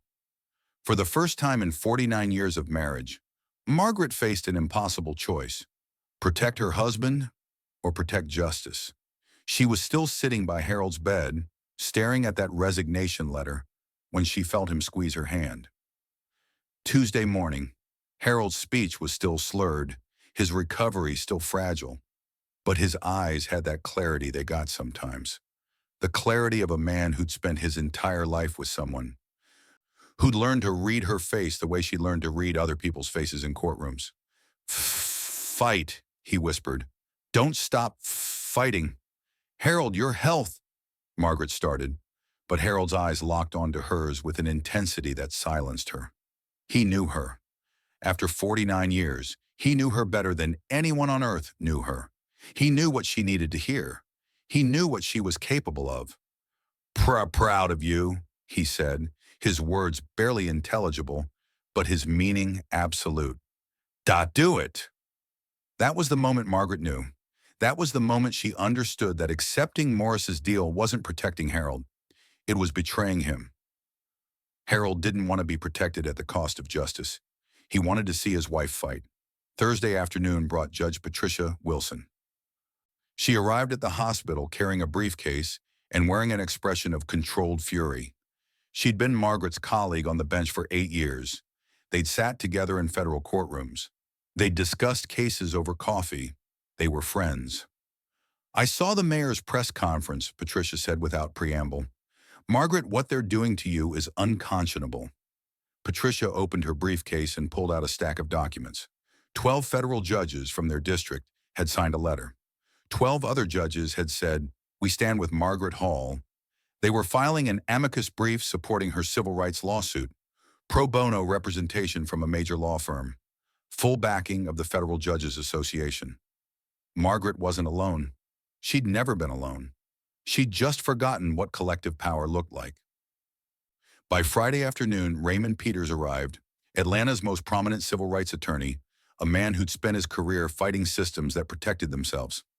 "My firm will handle your federal lawsuit at no cost," he told her simply. "We've been waiting 20 years for a case this clear-cut." "Why would you do this?" Margaret asked. Raymond Peters looked at her with the kind of clarity that comes from someone who spent a career fighting injustice. "Because Cole arrested a federal judge for being black in Buckhead. If that's not worth fighting, nothing is." Saturday brought a breakthrough. Marcus Thompson, the CVS pharmacy manager, called Margaret with trembling urgency. Judge Hall, I found something. Cole came into our store 3 times last month, not making arrests, just walking around, watching customers, especially elderly customers. I have security footage of him studying people, taking notes, building profiles. Margaret hadn't been randomly selected. She hadn't just happened to be in the wrong place at the wrong time. She'd been researched, profiled, chosen deliberately for maximum humiliation. Because Cole had calculated that she was an easy target, but Margaret Hall had never been an easy target. Sunday morning brought the moment that transformed Margaret's fight into something larger than herself.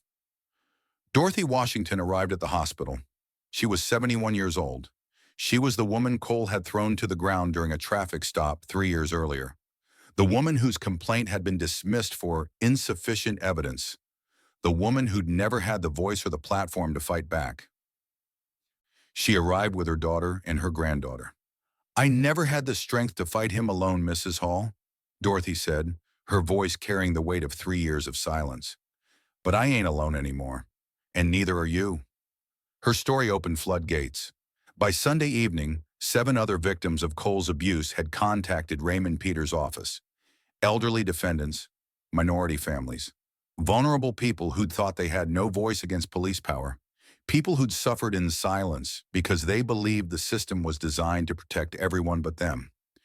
But Margaret's fight had given them permission to speak. Margaret's refusal to accept injustice had shown them that the system could be made accountable. Margaret was no longer fighting alone. The federal judges had arrived with their solidarity. The attorneys had arrived with their expertise. The other victims had arrived with their stories. The community, the real community of people who cared about justice, had assembled around her. And Captain Morris and the Miami Police Department had made a catastrophic miscalculation. They'd pushed a woman with nothing left to lose. They'd arrested a federal judge. They'd documented their own corruption on body camera. They'd created 47 witnesses with recording phones. And they'd given Margaret Hall, a woman with 23 years of experience holding corrupt officers accountable, the leverage and the visibility to bring their entire system down. Morris had offered her peace. Margaret had chosen war, not war against Cole. Cole was just a symptom. Margaret was going to war against the system that had created Cole, against the quota system that incentivized abuse, against the Internal Affairs Division that dismissed complaints, against the supervisors who enabled bad behavior, against the entire machinery of corruption that had been protected for 12 years. Margaret was no longer fighting alone. Federal judges surrounded her. Civil rights attorneys had her back. Other victims gave her their stories. And somewhere in a Miami police department that had thought itself untouchable, people were beginning to realize that they'd made a terrible mistake. They'd given power to a woman who understood power better than anyone. And she was about to use every tool at her disposal to make them answer for what they'd done. Right now, you're watching a woman surrounded by support, federal judges, attorneys, other victims, her own husband telling her to fight. It looks like she's going to win. It looks like the system is finally going to be held accountable. But Morris still has leverage. APD still controls the institution, and they're about to make their move. They're going to try to contain this. They're going to try to silence Margaret. They're going to show you exactly how systems protect themselves when they're threatened. And that's when something happens that changes everything. Margaret was no longer fighting alone, but the real fight was just beginning. Because Captain Morris and the Miami Police Department were about to realize that when you arrest a federal judge, when you document your own crimes, when you create 47 witnesses with recording phones, you don't get to control the narrative anymore. The truth was about to become unavoidable. And by the time the federal investigation opened, by the time the city council hearing happened, by the time Cole faced criminal charges, Officer Nathan Cole would understand something that every officer should understand. You don't arrest your way out of accountability, you only dig yourself deeper. Monday morning at 7:32 a.m., CNN picked up Sarah Chen's investigation. By 8:15 a.m., the Washington Post editorial board had published a scathing condemnation of how the Miami Police Department had handled the case. By noon, congressional representatives from Florida were publicly demanding federal oversight of Miami police practices. The story had gone national. Margaret was watching the television coverage from Harold's hospital room when her husband squeezed her hand. His speech had improved slightly over the weekend. The stress reduction had done what medication alone couldn't, and he managed 2 words with clarity that surprised them both. "Proud of you." She looked around the room and realized something had shifted. Flowers covered every surface. Legal briefs from colleagues stacked on chairs. Contact information from dozens of people offering help, offering support, offering to join the fight. Margaret was no longer alone. The entire country was watching. But the real breakthrough came on Tuesday morning. Sarah Chen's phone received an encrypted email.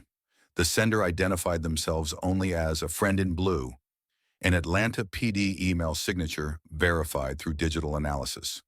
The subject line was simple: "You need to hear this." Attached was audio, crystal clear, undeniable. Officer Miguel Rodriguez's body camera, recording from Tuesday afternoon, the same Tuesday when Cole had arrested Margaret. Rodriguez was Cole's partner, supposedly not present during the arrest. His body cameras supposedly had malfunctioned. The audio proved otherwise. Sarah's laptop speakers crackled with sound, and through that sound came Cole's voice, recorded 15 minutes before he ever entered that CVS pharmacy. Target acquired at CVS Peachtree, elderly black female, alone, reading prescription labels too carefully, perfect stats padding.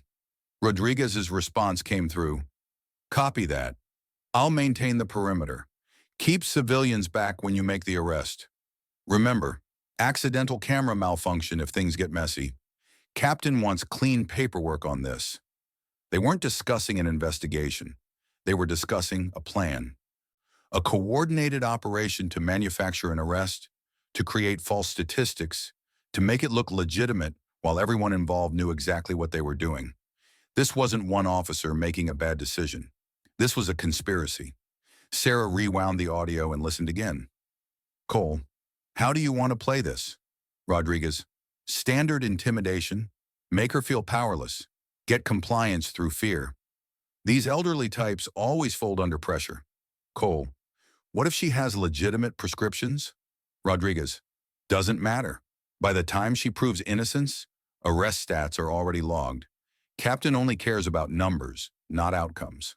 And then Cole's laugh, audible, clear, the laugh of a man who thought he was untouchable, who thought the system would always protect him. "Besides, who's going to believe some old black lady over a police officer? The system's rigged in our favor." Sarah called Raymond Peters immediately. "I have the smoking gun. Cole planned this arrest. Rodriguez was complicit. APD command structure knew about quota manipulation. This is premeditated. This is documented. This is federal." The audio file reached Margaret through a phone call from Raymond Peters. She was sitting in Harold's hospital room when she listened to Officer Cole's voice describing her as a target, describing her as someone who won't even know what hit her, describing the entire operation as something designed and coordinated and planned to look legitimate while being anything but. She watched Harold's face as he listened. His blood pressure monitor began climbing. His jaw clenched. And when Cole's voice said, "Besides, who's going to believe some old black lady over a police officer?"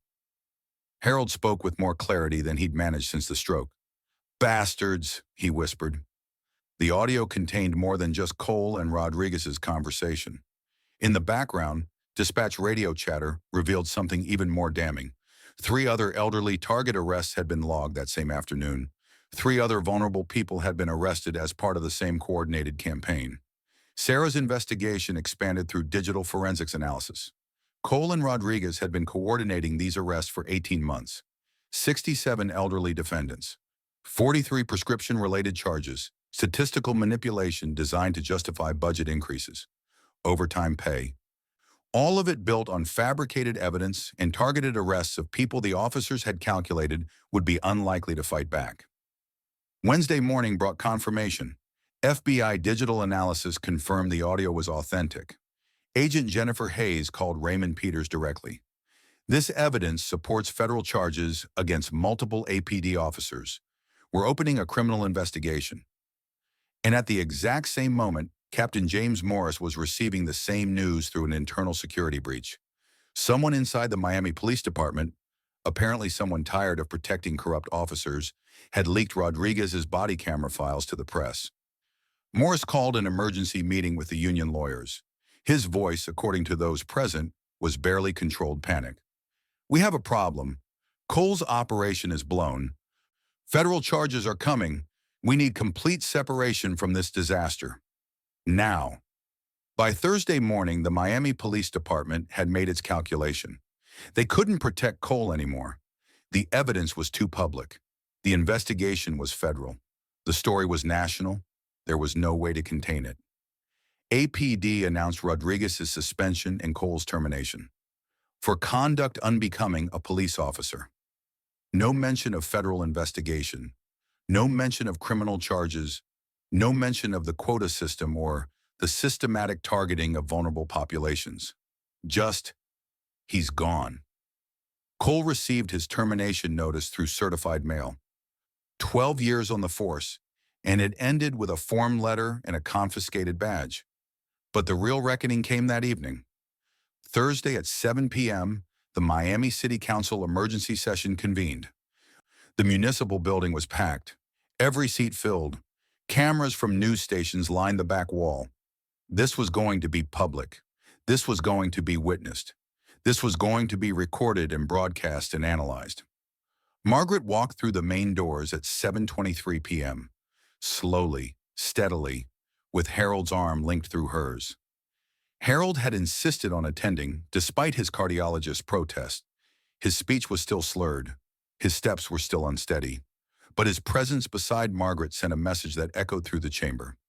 This family will not be intimidated. City Council Chair Amanda Foster called for order.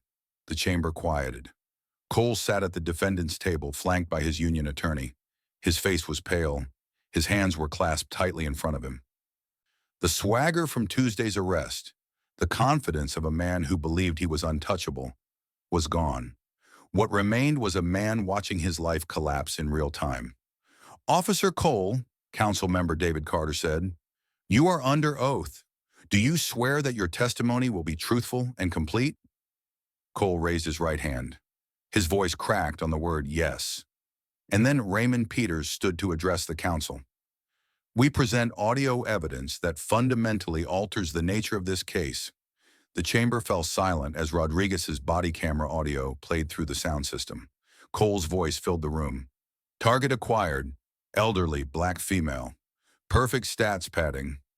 Gasps rippled through the audience. Several council members leaned forward. Cole's face drained of all remaining color as his own words, words he'd thought were private, words he'd never imagined would be heard publicly, words that exposed his actual motivations, were broadcast through a packed municipal chamber. These elderly types always fold under pressure. Doesn't matter. By the time she proves innocence, arrest stats are already logged. Who's going to believe some old black lady over a police officer? The silence that followed was absolute. Council Chair Foster addressed Cole directly. "Officer, do you deny these are your words?" Cole's attorney whispered urgently in his ear. The silence stretched for nearly 30 seconds, an eternity in a public hearing, while Cole tried to figure out how to survive this moment. And then Margaret stood. Her voice cut through the silence like a blade. "You called me a target. You planned my humiliation. You laughed about elderly people folding under pressure. You selected me not because of any evidence of wrongdoing, but because you calculated that I would be powerless to fight back." The chamber erupted in murmurs. Margaret's voice grew stronger with each word.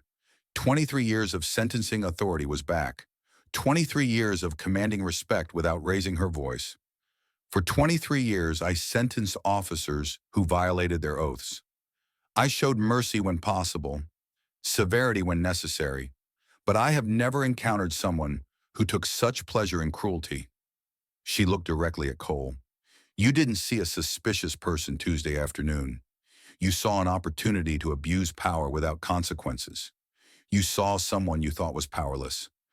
But power doesn't come from badges or handcuffs. It comes from the truth. And the truth is that you are a bully who hides behind a uniform to terrorize vulnerable people. Harold squeezed her hand. Cole's attorney pulled him aside for urgent whispered consultation. When they returned to the table, Cole spoke in a barely audible voice. I resign from the Miami Police Department, effective immediately. The chamber erupted in cheers and applause. People stood, cameras flashed. The moment was captured from every angle. The moment when Officer Nathan Cole's career ended not with pride or dignity, but with public acknowledgement of his guilt. But Margaret remained standing, her judicial composure intact, her authority undeniable. Resignation is not justice, she declared, and the cheers died immediately. Federal charges are pending. Other victims deserve accountability. This ends when the system changes, not when one officer quits. Those words hung in the chamber like a sentence being pronounced, because that's what it was. Margaret was delivering her judicial opinion, not from a bench, but from the floor of a city council chamber, in front of cameras, with national media watching. Cole's resignation was just the beginning. Federal charges were coming. The investigation into APD's quota system was expanding. Other victims were coming forward. Supervisors who'd enabled Cole were facing scrutiny. The entire machinery of corruption that had protected him for 12 years was beginning to unravel. And Margaret Hall had just delivered the first sentence in what would become a complete reckoning with a corrupt system. In the patrol car that had brought him to the hearing, as officers drove Cole away from the chamber, as the media shouted questions, as the weight of his situation finally became real, Cole understood something that he'd never understood before. You can't arrest your way out of accountability. You only dig yourself deeper. The investigation would continue for months. Federal agents would examine every case Cole had worked, every arrest he'd made. Every victim would be contacted. Every charge would be reviewed. The quota system would be exposed to federal scrutiny. Supervisors would face questions about what they knew and when they knew it. But in that moment, in that chamber, something fundamental had shifted.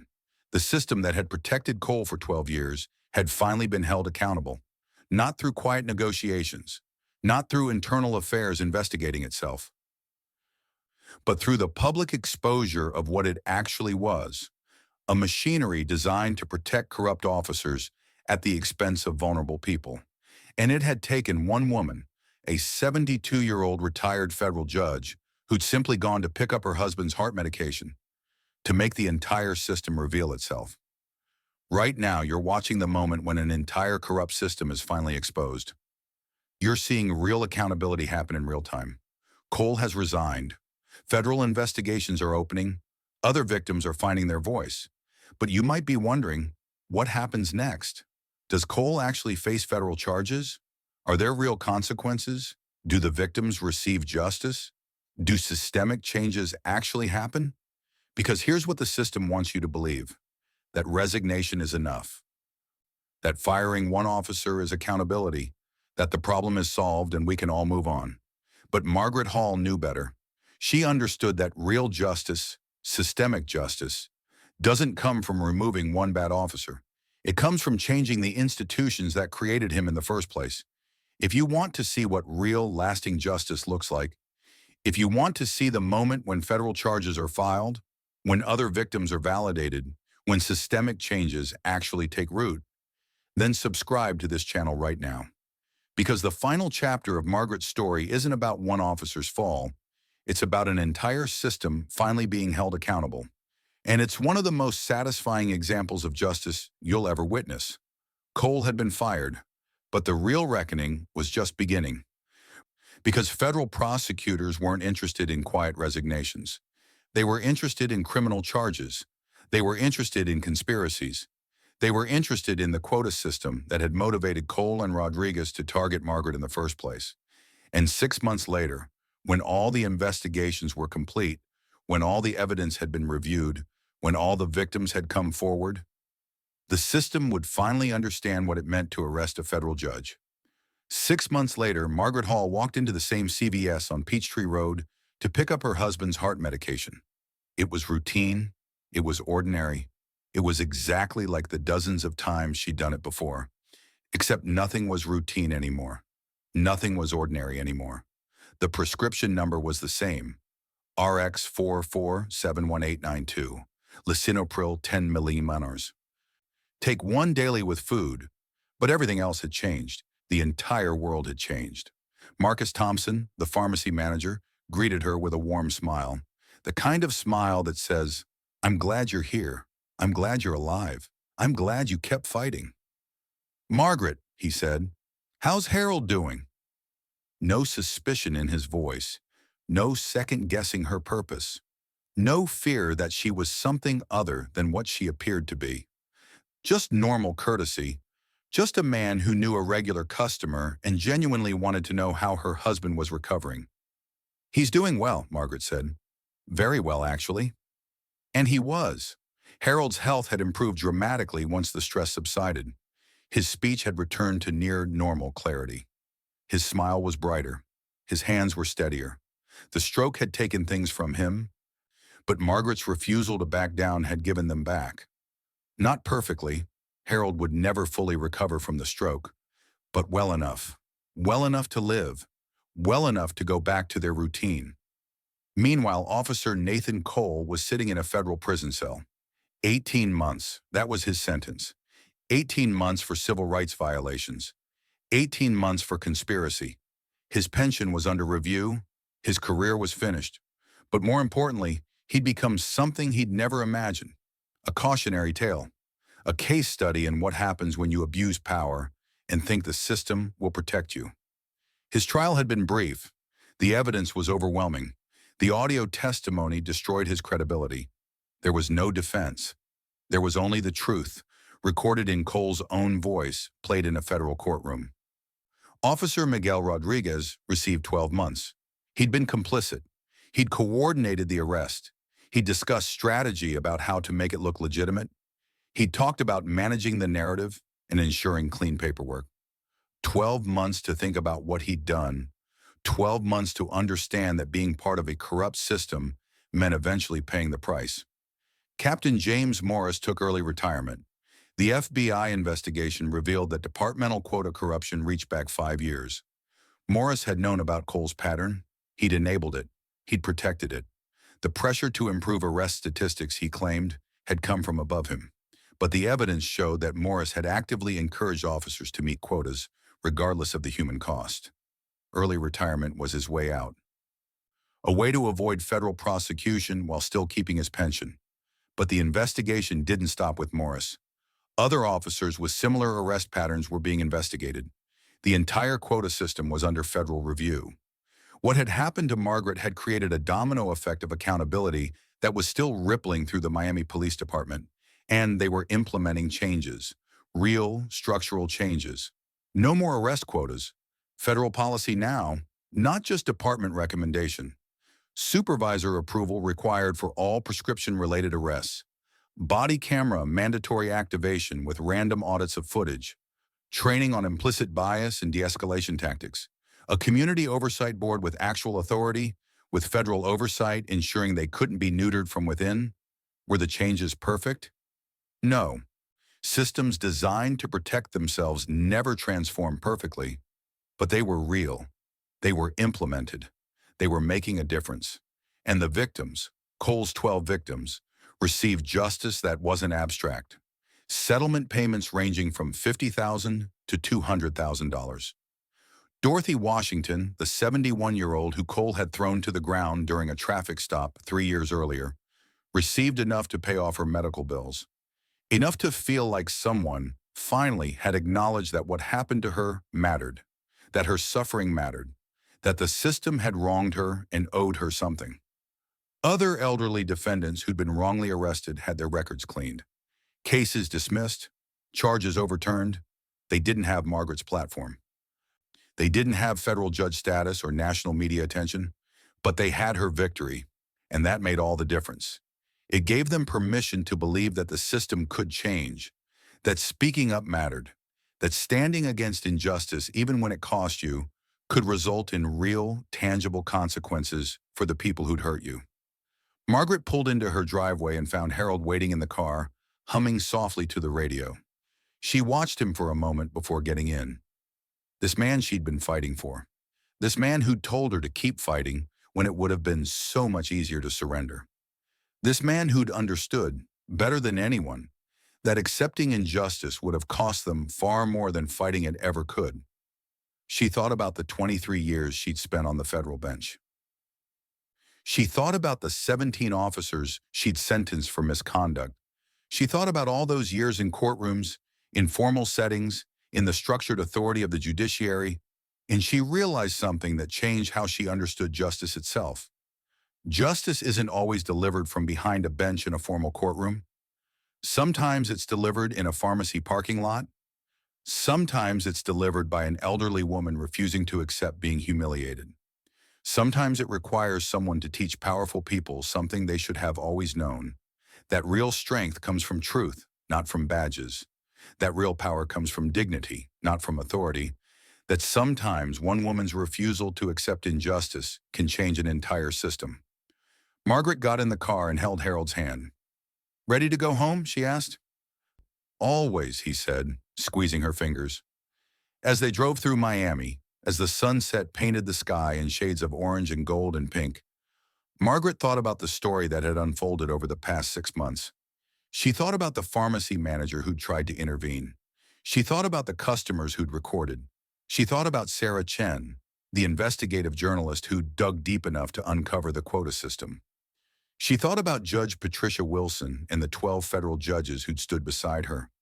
She thought about Raymond Peters and the civil rights attorneys who'd fought without payment. She thought about Dorothy Washington and the other victims who'd finally found their voice. She realized something crucial. She hadn't done this alone. Real change doesn't come from one person standing against a system. It comes from a community deciding that enough is enough. It comes from multiple people, each playing their part, each contributing their piece, coming together around something that matters more than comfort, more than safety, more than staying quiet. That's what Margaret wanted everyone watching this story to understand. Your voice matters, not because you're famous, not because you're a federal judge or an investigative journalist or a civil rights attorney. Your voice matters because you're human, because you've witnessed injustice, because you have a choice to stay silent and let it continue, or to speak up and risk making things complicated. Margaret Hall could have accepted Captain Morris's offer. She could have let Nathan Cole retire with a full pension and a clean record. She could have protected her and Harold's peace at the expense of everyone who came after them. She could have told herself, "It's not my problem. Someone else will speak up." But she chose something harder. She chose something that nearly cost her husband's life. She chose what was right when what was easy was sitting right in front of her, in a folder on a hospital bedside table, waiting for her signature. And that choice changed everything.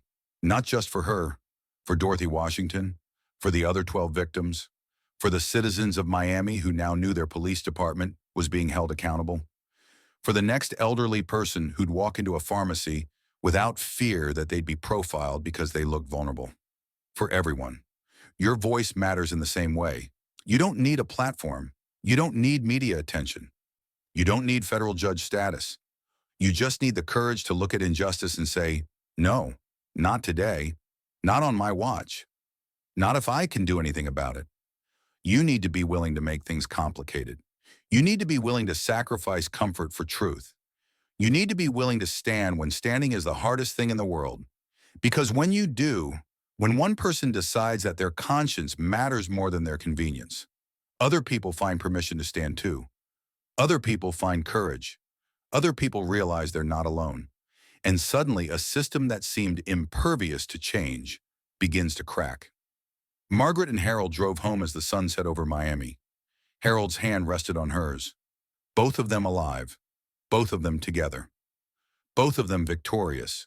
Not because they were powerful or famous, but because they'd chosen to use whatever power they had to fight for what was right. Sometimes justice wears reading glasses and carries heart medication. Sometimes it speaks 5 words in a patrol car that change an officer's entire understanding of who he's dealing with. Sometimes it requires an elderly woman to teach powerful people about the difference between authority and power. And this is Margaret Hall's story. But it's also the story of what's possible when we refuse to accept injustice, when we stand up, when we speak out, when we choose truth over comfort, even when that choice costs us everything, when we understand that our voice matters.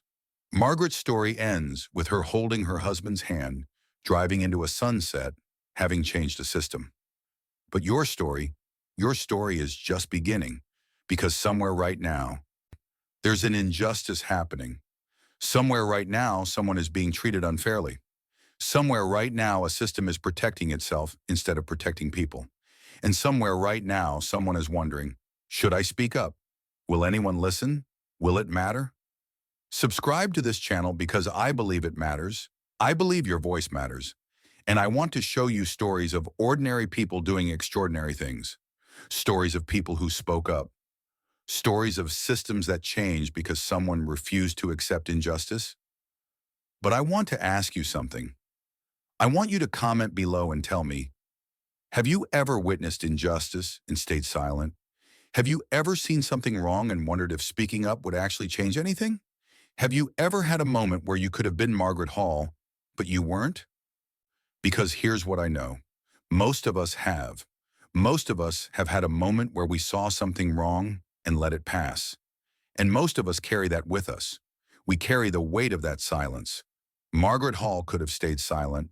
She could have accepted Morris's deal, but she didn't. Your next moment is coming. Your chance to be like Margaret is coming. And when it arrives, I hope you'll choose to speak. I hope you'll choose truth. I hope you'll choose to be the person who changes the system, even if it costs you everything. Tell me in the comments, what injustice have you witnessed? What wrong do you want to see made right? What system needs to change? Because your voice matters, use it. And if you believe this story deserves to be shared, if you believe more people need to see what's possible when someone refuses to accept injustice, then please like this video, share it, share your in the comment below, and subscribe. Because these are the stories that change minds. These are the stories that inspire people to stand up. One more thing, please. From which country did you watch this story? Drop it in the comment below. I'm curious to know how far this story has gone. These are the stories that save lives. Margaret Hall is 72 years old. She's retired. She's a grandmother. She's someone who'd earned the right to a peaceful life after 23 years of service on the federal bench. But she chose to fight instead. And the system had to reckon with her. That's the real story. That's why it matters. That's why I'm telling it to you. Because if Margaret Hall can change a system, then so can you. In whatever sphere you inhabit, in whatever way you're positioned, with whatever voice you have, you matter. Your voice matters. Use it. Please rate the story at rate of 0 to 10. Drop it in the comment below. I'm waiting.